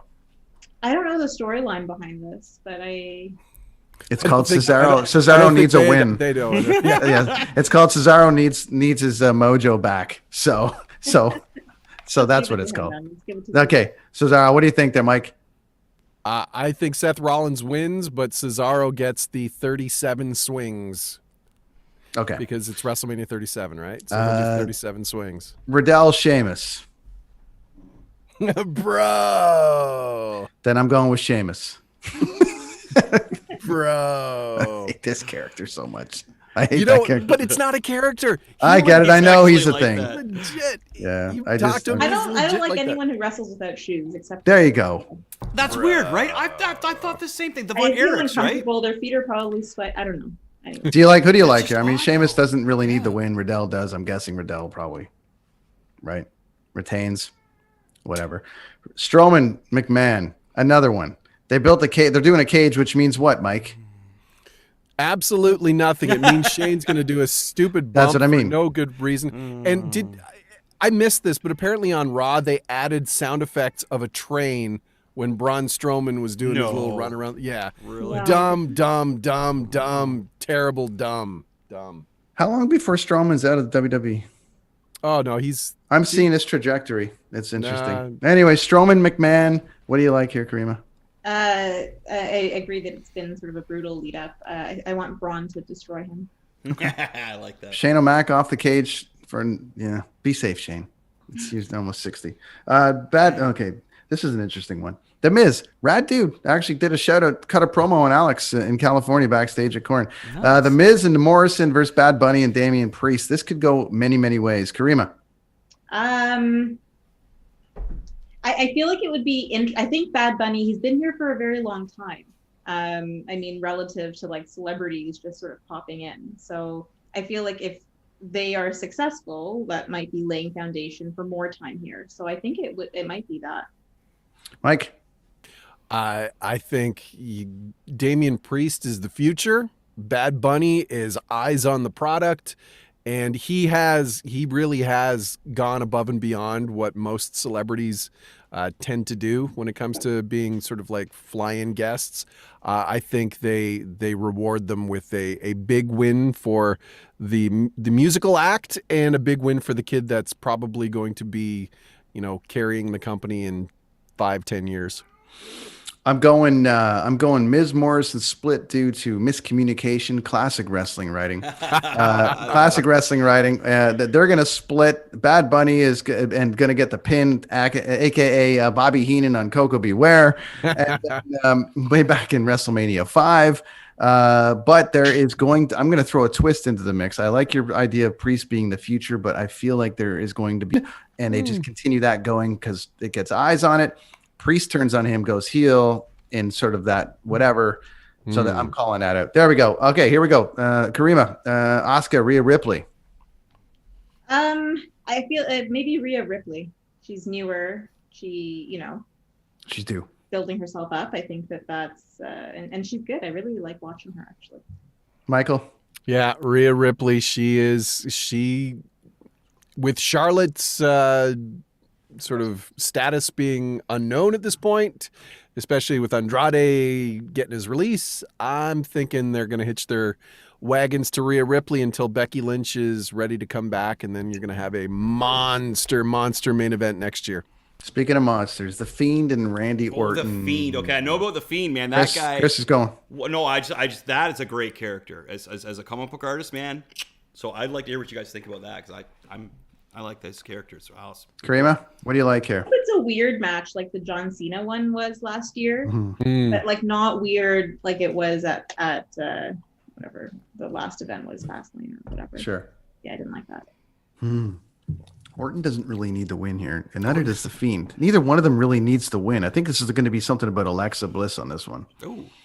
Hey man, she has done wonders with this character and with this whole angle. I mean, between her and Randy, I've said this before, Randy's done his best work in the last year and a bit. So I think we see The Fiend get the win, but everybody wins because, it's just they're three amazing talents. Yeah, The Fiend, but interesting whether they're gonna drop the ball after this with him because it just keeps kind of seem to be getting reset. He needs something really good. Fiend, Damian Priest, down the road that could be a good one. All right, we're getting into the meat and potatoes here. New Day, AJ Styles, Amos. Go ahead, Caryma. There's obviously been tension between AJ Styles and Omos, so. I feel like maybe the New Day gets another third partner. I don't know. Interesting. Ooh. I didn't even think of that. I'm gonna go. Let me go 1 sec, Mike. I'm gonna go the other way with that. I'm gonna say it's a New Day loss with AJ and Amos with the breakup of the New Day. It's you don't like. You don't like? I think they're going to lose the title. I think they're going to lose the titles. I think they're going to lose the titles. You got. I think we need a Kofi heel again. I'm ready for that. I think schmaz. I don't think nobody wins here. I think this is really. This is probably the weakest of the tag matches in the long. It's just lazy booking. It's lazy. There's no reason. This is just getting AJ on the show because they didn't come up with anything better. Do you think he had something to do with that? No. I just think it's they. I've just heard they things had about him nothing. being a little pushy. They're punishing him for having a Twitch channel. Nah, nothing like that. I honestly, I just it's meh. It's meh. Does that mean AJ to AEW? No. Ooh, Michael. imagine that. Anyways, Sasha Banks, Bianca Belair. We know where you want to be there. Caryma, on this one? Yeah, I'm gonna say Bianca. Yeah, I think she's due. Yeah. Sasha Mike, Banks, that's the Mandalorian. what do you think, Mike? Girl. That's Mandalorian. And my heart says the EST wins, but the business side of me says there's money in the chase. So I think Sasha wins. I was going to say that. I say the Mandalorian's going to win, just because. Yeah, Sasha wins to Disney. stretch this out a little bit more, and I think it'll make the eventual win that much sweeter. Yeah. So I don't even know who. I just know Sasha Banks. I don't know anything about it, but Bianca Belair, Disney's she's going to be like, no, dynamite. Sasha's going to win. We'll put Sasha in because There we we got go. the whole Mandalorian spinoff coming off there and the Boba Fett, and she's going to be back in there. Lashley, Business, Drew McIntyre. business. Interesting one. Lashley, Drew McIntyre. Drew was the biggest thing in the world last year. Now having to chase back with 25,000 fans, but I don't like the title change yet. What do you like, Caryma? If they take it away from Lashley, I feel like it was too short of a reign and it's like disrespectful to him. So I don't see how they do that. But then McIntyre was carrying a lot, and they took the title from him in kind of a disrespectful way. So I don't know. Mike, what do you think here? I'm going to go on a real big limb here and say that this whole Hurt Business breakup was all just a big ruse. And that the almighty Bobby Lashley gets a little help from Cedric and Shelton. I would love to see Leo Rush come back and be Bobby's mouthpiece again. But no, I think Bobby and Drew did a great job during COVID time. But I mean, Bobby he's a beast. Does somebody get introed here to if the Hurt Business, is there a part B to this where the Hurt Business doesn't actually show up and they just do that program on the side afterwards, or maybe they turn on Lashley again for Drew? But I'm saying, like, is there somebody else that comes in here that actually interferes on behalf of the Hurt of Lashley, and actually it starts a program with Drew and that person down the road? Is there somebody we're not thinking about that's due to come back right now? Is there somebody that could jump into here and absolutely, Well, they tried that with King Corbin. Yeah, but that. It's just, Okay, so we don't know where that's going. I'm going to call it. I'm saying a Lashley win here. Okay, last one. Last one of the here, just in time for Chris's return. The main event. Sorry. The main event. Edge, Daniel Bryan, Roman Reigns. Michael, you got skin in the game here, so let's go, Caryma. I want Edge to win. Yes, we do. Thank you. There you go. Now, why do you want Edge to win? Why do you want Edge to win? I feel like, okay, so he came back to chase the title, and that's precisely what he's done. So now this is the moment to take it back. There will be other moments, sure, but this is a WrestleMania moment. And then I think also, he's good on the mic always, regardless, but with the belt, he just is a little more troll. So I'm hoping that that's. We're going Edge with Caryma. Mike, give us the non-friend opinion here. Okay, all right. So let me say that the other day I got to see a piece of video that's going to be airing later this week, and it is probably, and I said it's probably the greatest promo I have seen the boy do.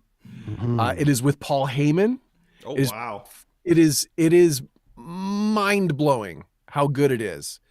And after watching that, it makes me want Edge to win. More, right? Yeah. But I think you got to stick with Roman Reigns. He's on fire. He is the guy that's going to take it down the road. My personal feeling is that no matter what happens, Daniel Bryan takes the fall. Either Edge becomes the ultimate opportunist again, and after Roman Reigns chokes Daniel Bryan out, Edge spears him and then pins Daniel Bryan, doesn't pin Roman Reigns. Or the opposite. Do you know something that we don't know, Mike? I do not. No, Okay. and this is, and I've said this I have before. to throw that out there, right? I have said this before. I have always when it comes to knowing stuff, and Adam's always been good. Like, I don't want to know. I want to be surprised. Even with his whole Royal Rumble return, I had no idea what was going to go on and how it was going to happen because I wanted to be surprised. So I say with absolute, no prior knowledge.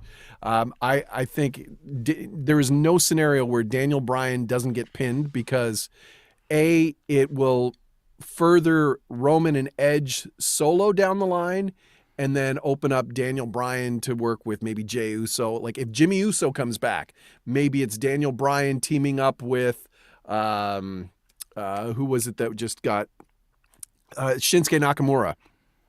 I could see Shinsuke and Daniel Bryan against the Usos, and then you leave Roman and Edge. But man, I think it's talking smack. I think it's the talking smack after SmackDown this week. Edge, Paul Heyman. Cool. Wow. I'm a huge right. ECW fan. Wow.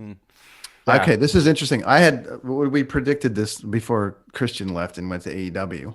I had a whole thing laid out. You did have a whole thing I sent laid it to Adam, and I'm like, what?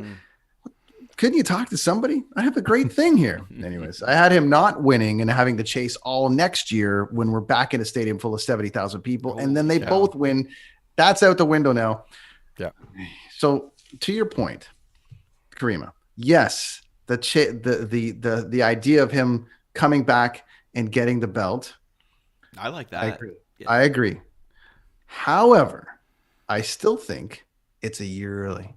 And I still think he's got to chase it another year. But he's not going to. Is he not going to? I feel because I've always thought that this year was because the way it's kind of going and just the way that's going. To Mike's point, Roman, they've gotten behind him. The fans were against him, then back in, and now they're booing him like a real heel. So he's actually in that zone of respect now. That booed heel respect. I think. Honestly, I don't know if there's this Roman hate now. I think it's we like him as a bad guy personally, from what I'm seeing. I think to just further that legacy that they've started with him, I think Roman goes over. So, but if Edge is staying with WWE for a whole year, does that mean he can't commit to a movie or do a TV show? Well, he did.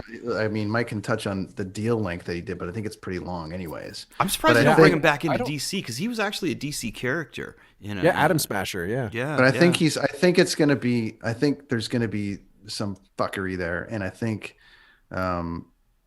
Roman goes over, but I think at the end of the day, we have three guys in the ring that were all basically retired and out of the business due to injury. Well, and this is the underlying. So everyone wins regardless of it. I mean, you know what I mean? But this is probably the only match that has had an actual story that's been compelling, even with adding Daniel Bryan to it, which I wasn't a huge fan at first, but I think the three of them are going to make good things happen, and they've managed to sort of craft an interesting story. But yeah, at the heart of it, Roman with beating leukemia, you've got Daniel Bryan coming back from his neck injury, career ending. You've got Edge coming back from his. So three guys who I was watching an interview with Adam and Arda Okal, another friend of the show here.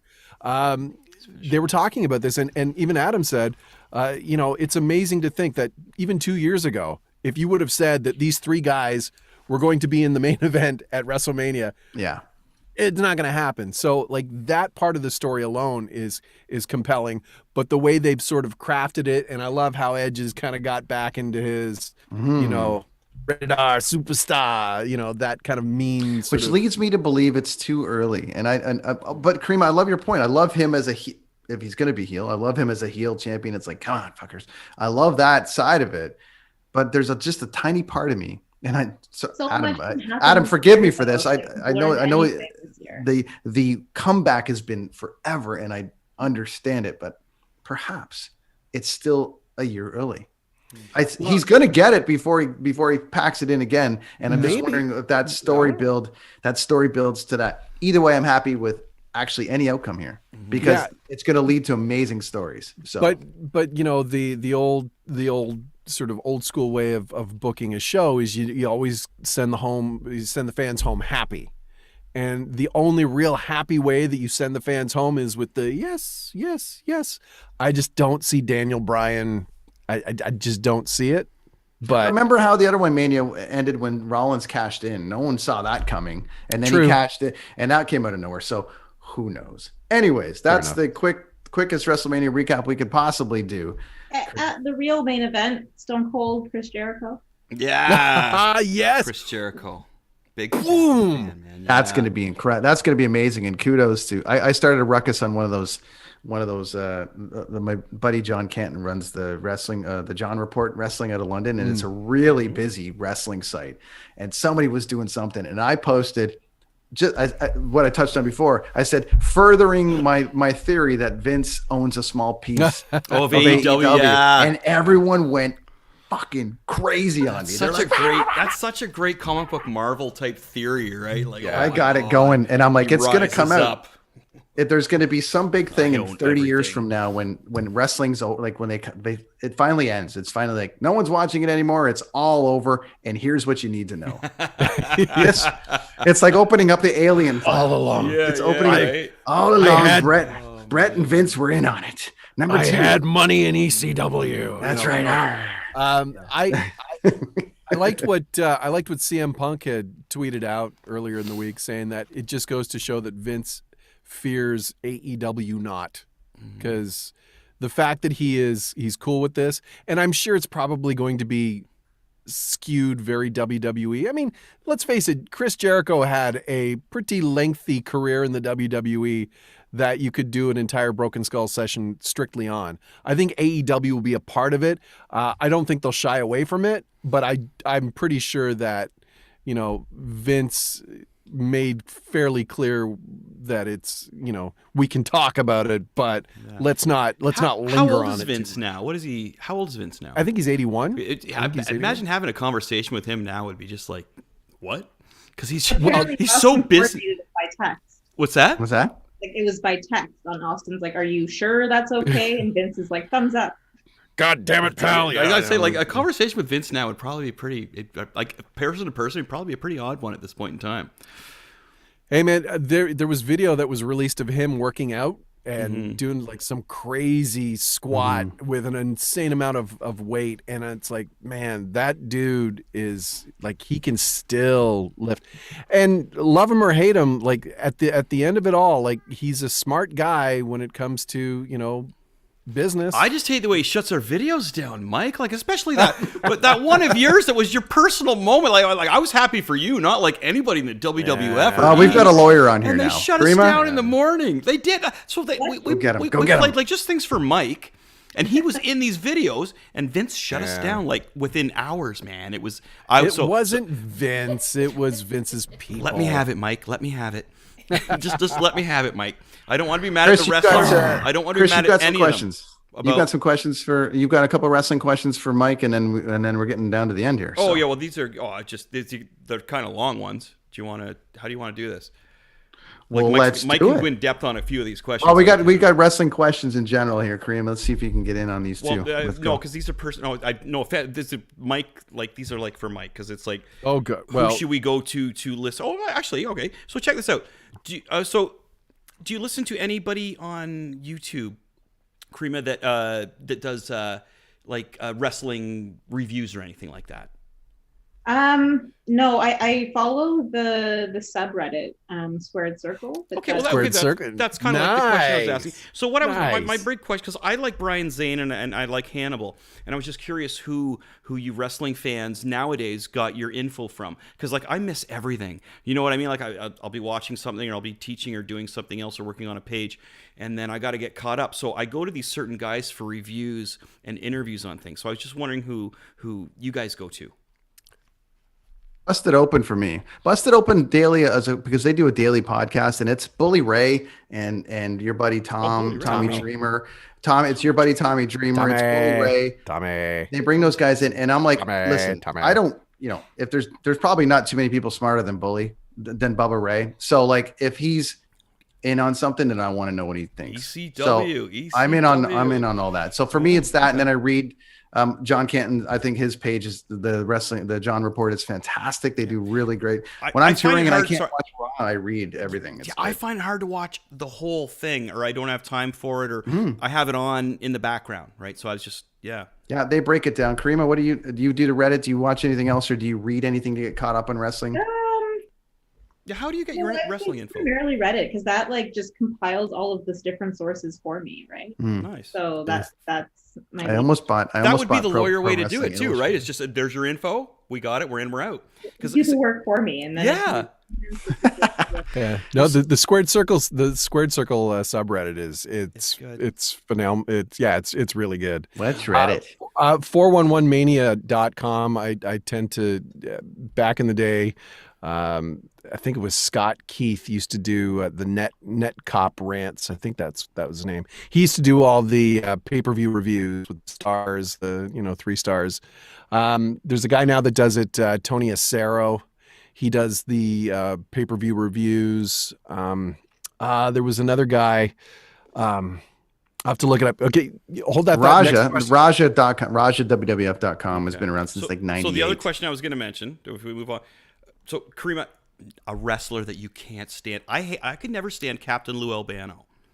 You know the guy with the elastics in his face. I couldn't. So names anybody. So that there must be a wrestler that he's on the screen or she, and you want to turn the channel.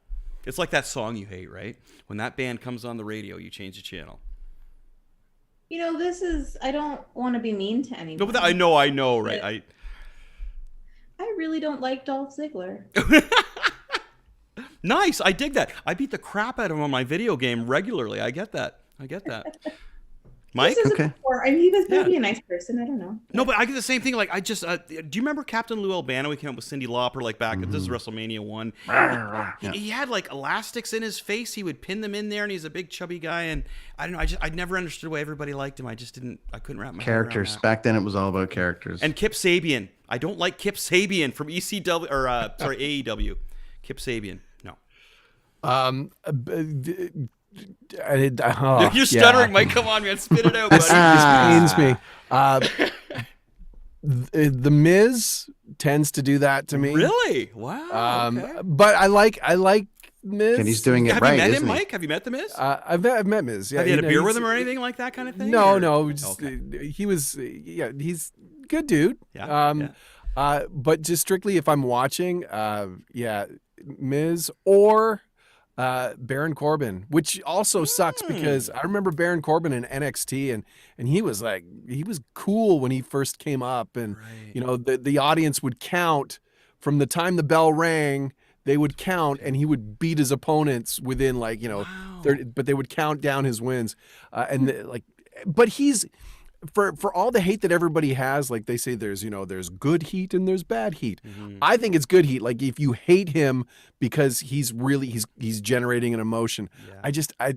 I'm going beyond that. I'm the point. Like we've discussed Kip Sabian, how I just think Kip Sabian sucks. And the other thing was Captain Lou. I just didn't get why people wanted to see him on TV, like his demeanor, everything. You got to watch Captain Lou from the 70s and 80s. No, I have, Mike. No, I have. I have the whole thing. He's just one of those guys. Captain Lou. Yeah, no. I want to hit him. I just never liked him. I want to reach in there and. Then he did his job. I know. No, but I just beyond that. No, there's guys that I've disliked, and it was cool. Like the Iron Sheik, man. You hated the Iron Sheik, but at the same time, he seemed like a rad dude, right? You know what I mean? Like back in the day. But yeah, no, I really dislike Kip Sabian and Captain Lou Albano. I'm just getting the tweet right. Caryma hates Dolph Ziggler. There you go. More. One of the best sellers. One of the best sellers in the business, though. One of the best sellers. Yeah. No one sold. You're never alone. No one sold that U.S. title win from Zach better than him, right? That was a big thing. All right, so that's the rest. You got another one, Chris? Or are we wrapped? No, we're good, man. That's good. We're at our time limit here. I believe we did our hour and a half, man. They're gonna. There we are. The name that coming in here and saying, "Hey."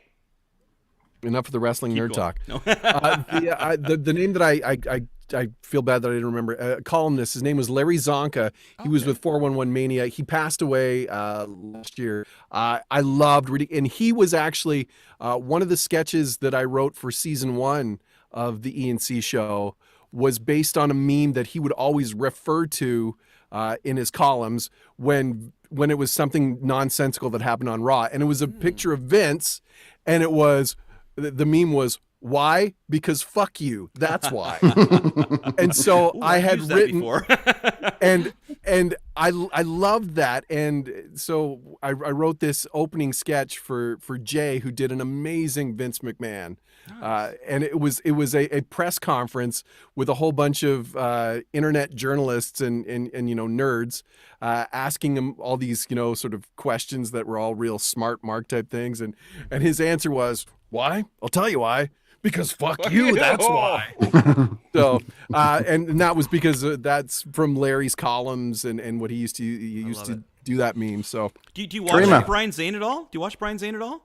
I don't know. Okay. I really don't follow a whole lot of online aside from that. Hannibal, that Hannibal dude who had Hannibal TV.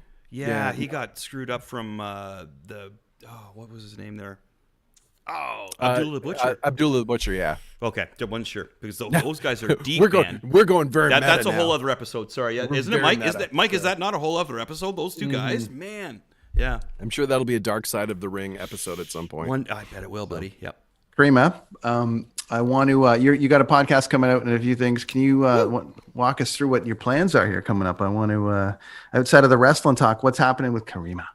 Yeah. Okay. So.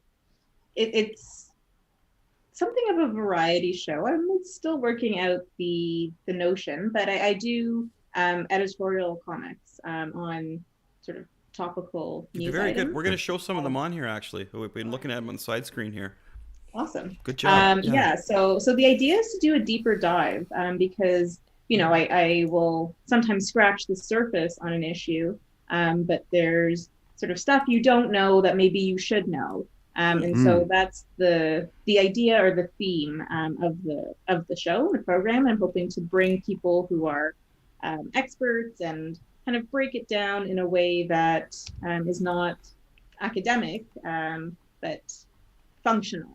So that's the objective. And yeah, it's going to be filmed at 420 Cannabis Court, which is in the summer. It works as an open air comedy show. We'll see what happens with COVID.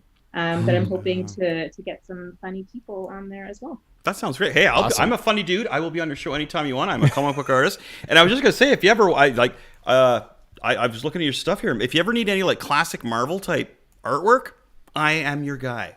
All right. Noted. But I would love to be on your show too. Invite me on there. I like to chat. It's going to be fun. Yeah, I like it. Caryma's going to go. Really You're going to give us an example, Caryma. Give us an example of what we don't know, that we need to know. Exactly. Like where you're like, all right, did you know? Okay. So this is the first one that comes to my mind. I don't know if it's the best example, but anyway, we'll roll with it. Okay. So long-term care facilities. We know that they were very hard hit with COVID deaths, but do we know how they are regulated in the province of Ontario? And I don't think a lot of people understand that there's a distinction between public long-term care facilities and privatized ones. And if you look at the stats, it's the privatized homes that have really suffered the most. And who privatized those homes and who is benefiting? And the government has passed a piece of legislation that effectively shields these people from any sort of liability if they've made an honest effort, which is a pretty nonsensical and vague threshold. So that's an example where I'd want to do a deeper dive into, like I say, the regulatory framework, but also the day-to-day, like what is happening in our long-term care facilities. Now, when Caryma sinks her teeth into this thing, she went at Randy Hillier the other day on Dean's show, and it was fantastic. Yeah, that was a good show, It was great. She went at him, and he was like, oh, and then, my parents, that's them. My parents my parents were going, they came over for dinner the other night, and they went on and on about that show. And they usually don't talk about the network I'm on, but man, they were like, woo! woo, yeah, it's great. It's like that guy. Yeah, you went. So I can't wait to see more of that, Karina. Even though I'm sure you're. That's something that deserves a deep dive as well. And actually, kind of stemming from that, I attended his rally in Brantford because, he claimed to not be aware of a lot of the things I was talking about. And I think he was lying. Good for you. You got to expose that crap. Yeah, good for you. Yeah. Just so you know, not everybody in Brantford is what you saw. Nothing against. No. Just come saying. to Kingston. We're all like, just hey. saying. Just saying. There's a whole other side of the city. Well, Caryma, I can't wait for the rest of it. I know that you're looking at naming it soon. My vote, of course, is Caryma. But I'm gonna go. But she's got a poll up there. You guys can go to Caryma's Twitter page, which people can find you where. Yeah. Yes, you can find me at Caryma Rules, Caryma Rules on Twitter, and just my name on all of the other platforms, Caryma Saad. Awesome. We just followed that today, Brent. So we are go in, vote, and we will go vote awesome. and help Caryma pick a name. And thanks for coming by and thanks talking so much for coming wrestling. on the show. We really appreciate it. Cheers. Yeah. And showing off the hardware there. You gotta love we got a great showing off the gold. We got a great photo op out of that though. Except we all got gold except for Brent. Well, I have the. We'll Photoshop it on there. I got the gold. Lonnie will Photoshop some gold on there, buddy. It'll be great. Michael, the question of the week: where else can we find you? Everywhere. At the Nowhere. local bar. I'm on the air. I am the air. Johnny Fever. I saw Cineplex. Cineplex sent you out again, and that went to about another 100,000 people. You should just start a podcast, Mike. Dude, Well, I just say the things you say at theaters. People just kick back and they'll play it before they watch shameless. movies. It's so shameless because I'm terrible at social media, and it's I think part of it's my age, and part of it's like I don't care, like the whole likes thing. But it is pretty interesting to see how just a video of doing just that affected a bunch of people to sort of like, oh yeah, that's cool, and I'm like. But no, You're the texter guy, man. You're the guy that disciplines people at movies. Yeah. Hey, man, I'm just trying to spread the Cineplex love, man. Because you're saying what everybody else wants to say to people. I want to be back in a theater. I want to see Black Widow in the theater. Yeah, me too. I want to see movies on a big screen. It's I want that, and hey, Cineplex, they've been good to me. They've helped me become part of the Canadiana vernacular and the Urban Dictionary. So it's all part of good. Canadian entertainment history. There's Mike. That's Mike me. B, our sometimes co-host. It is episode 25 of the Kids on the Escalator podcast. Mike's been along for a whole bit. Caryma, you're welcome to come back any single time. Yeah, definitely. Definitely. And hang out. If you need some guests, even to drop by for a couple minutes, we're in. Oh yeah. Support Don't get 100%. We haven't even gotten into the weed thing, and that's up in that corner. I had my so hat on and everything. Yeah, my daughter works at the local cannabis store as well. But I had my hat on there. It's cool because Caryma is going to bring the steak to the Blundell Network, and we will still just be the egg sizzle. That's right. Sizzle it up. We're gonna Chris and I'll finish up. You guys, thank you so much for coming on. Guys, and, pleasure back as always. anytime. Thank you. Peace and love, my friends. Take care. Bye.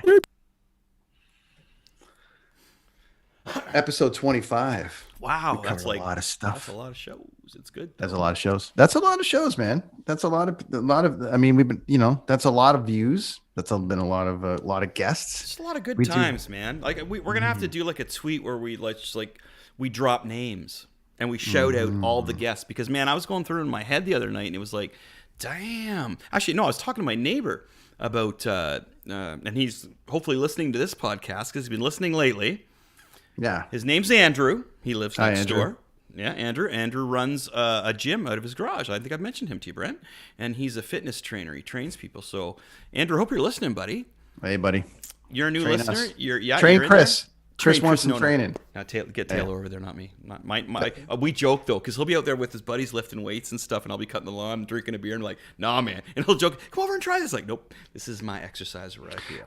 Chris has got a new nickname. It's called 50 Burpees Chris. 50 burpees, and that's burping after beer. But the biggest and the best news, man, like, call Huey Lewis because I got some news. I did it right that time. Like, Skeletron is going to printing. We're good. We're good to go. The funny thing is that I have we're good to go for the normal copy. I still have the only ash can. It's mini, right? It's a little copy. And I've been really doing a lot of publicity about it lately, and I've been sharing it with a lot of comic people, and they love it. They actually, so a lot of questions I'm getting is, why is this different than Marvel Comics or why is this different than Batman? Why is this different than Spider-Man? Okay. Different how? Exactly, right? Like here's how Skeletron is different from Batman and Spider-Man, two of the biggest comics in the world. There is no Peter Parker. There is no Bruce Wayne. And I'll tell you what, my friend, you get a Spider-Man comic and it's all Peter Parker and you feel ripped off. I do. You get right. Dude, this is Skeletron. Skeletron is Skeletron 24/7. There's no Peter Parker. There's no Bruce Wayne. There's no...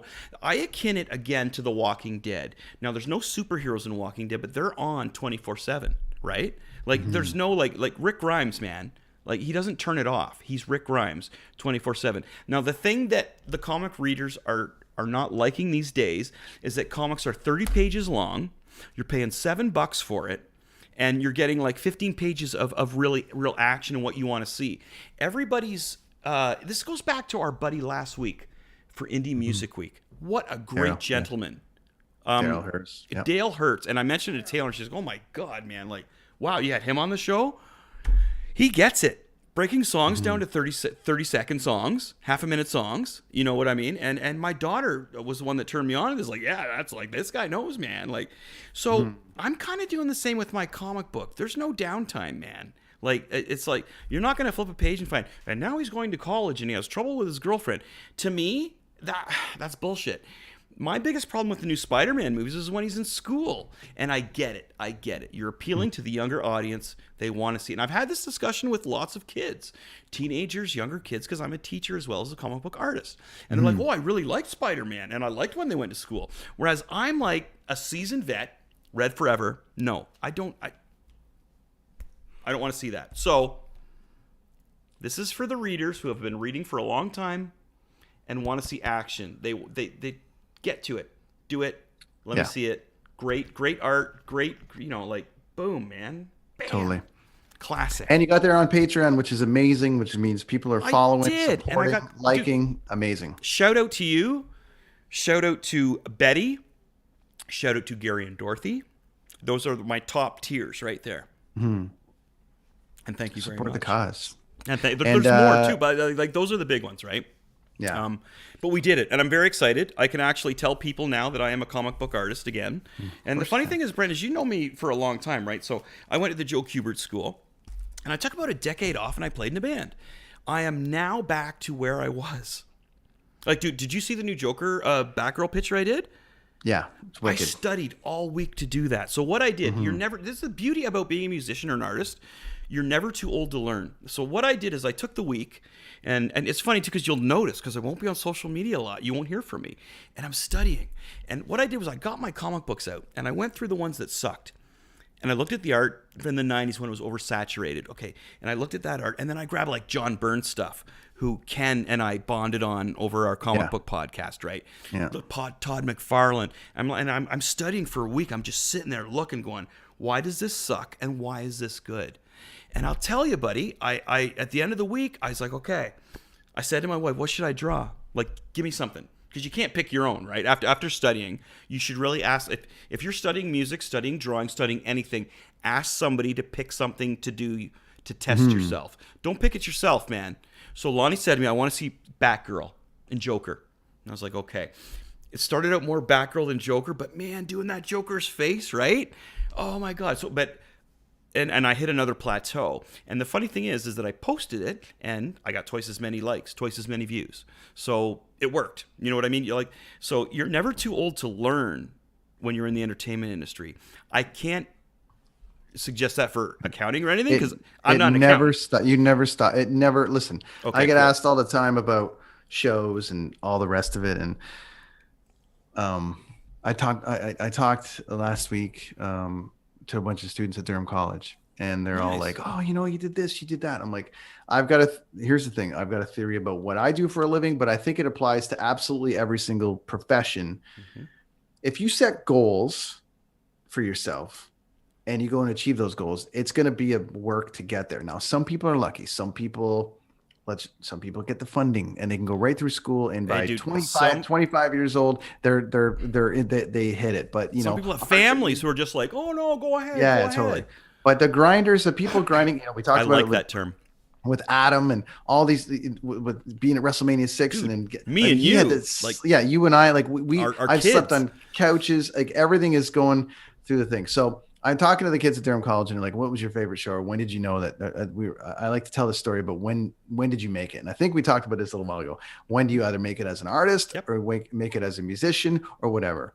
So when I had Pearl Jam the first time at, it was Pearl Jam at the Air Canada Center at the time. And it was Pearl Jam 20. So that was their big movie. It was during the film festival. I'm sitting there. It's my show. Everybody's there. And Woody Harrelson's there and Neil Young. Everyone's just kind of hanging out. And it's this giant party. And Pearl Jam are just killing it. And I'm like doing an arena show with one of my favorite bands in my hometown, in my home arena. But I live on the other side of the country. So it was kind of like I came home to do this show and I'm like, I made it. Yeah. My definition of making it, right? But all it meant was I made it to this level. Yeah. Which is the top of this level, but it's the bottom of the next level. Made the top of this staircase. So I had 7 minutes to go. I made it. Well, you know what, Brent? That would actually level. That would be a really. Oh, and I'm offline again. Oh, you can hear me. I though, see right? it. I can hear you. That would be a great show. That would be a really good show. We should get Dean on for that one too, because I'd like to hear how he made it up to what he's doing as well.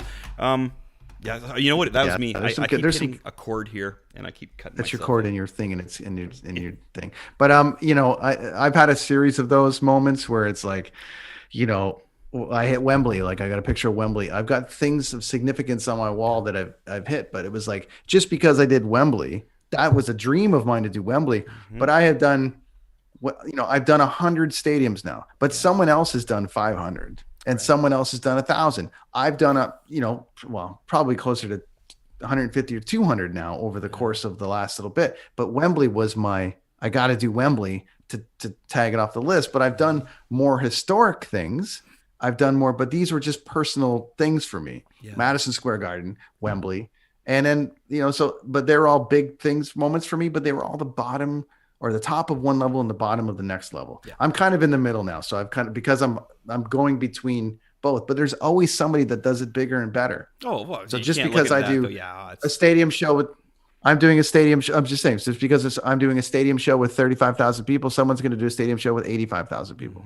So there's levels. So you just got to keep going. And you've never stopped looking at that. Well, nobody I've has. never That's stopped the thing. Like, looking at that. The biggest thing that anybody succeeds, their first advice is don't listen to anyone. Because if anybody is criticizing what you're doing, why are they looking at your life anyway? That makes them look pathetic to me. It's like, wow, you're really taking time out of most of the time. It doesn't make sense, right? So, but you know how it is. It's the classic. It's the classic. Like, it's jealousy. It's jealousy. But I'm just saying, like, I would bet that if we got a group of 4 people, or 2 other people on our show, like Dean and somebody else was successful in what they wanted to do, not like, well, I'm doing this, I'm making a lot of money, but I don't like it. They would all say, I bet one of the first things they would say was, don't listen to the haters. Don't listen to anybody who tells you not to do it. You know what I mean? Like, I'm now officially a comic book artist. I've switched from, I went from musician to teacher to now I could technically hire people to do comic books, and I'm actually considering sending out some portfolios to my buddies out in Captain Canuck. I kind of got the urge to do like another issue, so I'm kind of thinking about diving back in there and maybe sending some of my portfolios out to G.I. Joe, like some of not Marvel. Marvel actually don't take submissions anymore, Brent. They don't. You can't send submissions to Marvel anymore. Wow.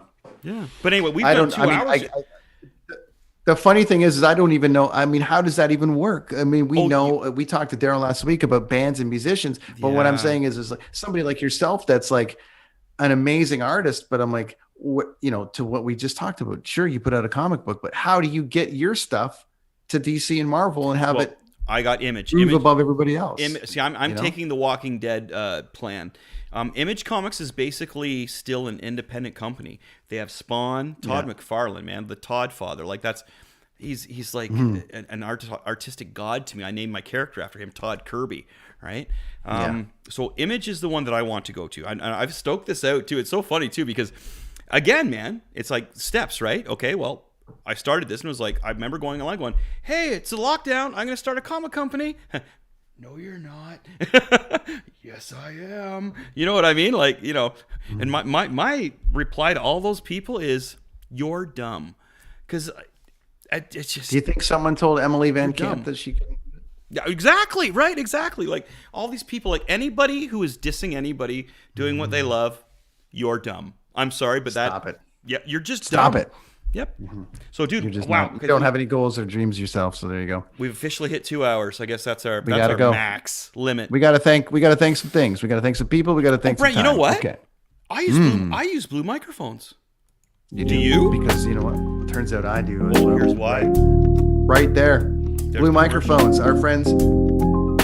Mixify headphones. Chris got his on backwards again, but it's fine. I do, but the commercial's on right now. They can't see it anyway. That's right. Well, we'll just let them hear it. So we want to thank our friends at Blue Microphones for the Mixify headphones and Blue Yeti X. Do yourself a favor. It powers the Brenton on Tour podcast. It powers the kids on the escalator. All of the stuff Chris is doing on Twitch and all the other things, which is what? What am I doing on Twitter? Oh, man, well. You're doing everything on Twitch. As I say, well, do I tell you, though, dude, I'm one of those guys that's all of a sudden like, wow, where'd Chris go? And I'm like, I'm studying stuff. I tell you, man, I watched The Shining a few times, you know, studying the camera views. I'm really into it.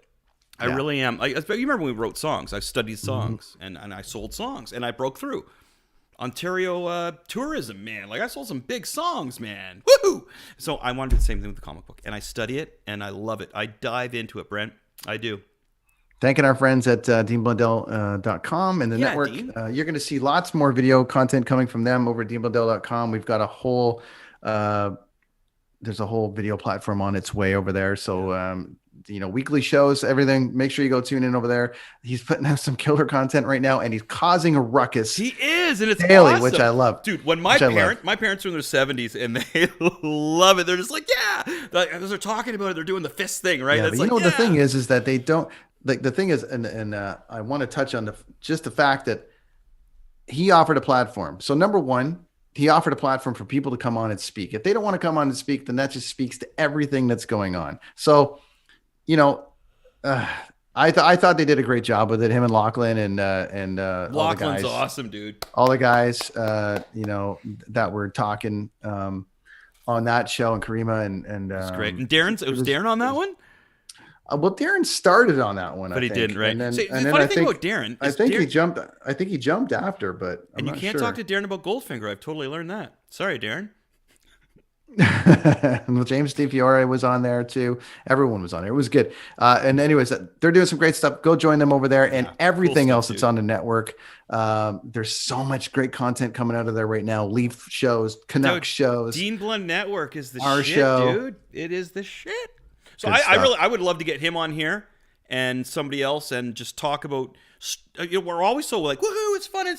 I would love to have a struggles. Like, how did you get to where you were? Because that helps people too. I love hearing. I love those stories. I'll read biographies. So. Right. There's a great line from Michael Eisner, who was running Disney. Yeah. Okay. I know that. And he said this. He's basically, I read autobiographies until they make it, and then I close the book. There you go. Right? I'm only interested in the journey that got them there. So and then I'm not interested. Dude. So that's what I'm doing. I think that's a great episode. I think that'd be fantastic. I don't know what's next. We may take a week or two off. I don't know. It's been 25 weeks in a row. I think we can't stop now. We'll go on the producer's like.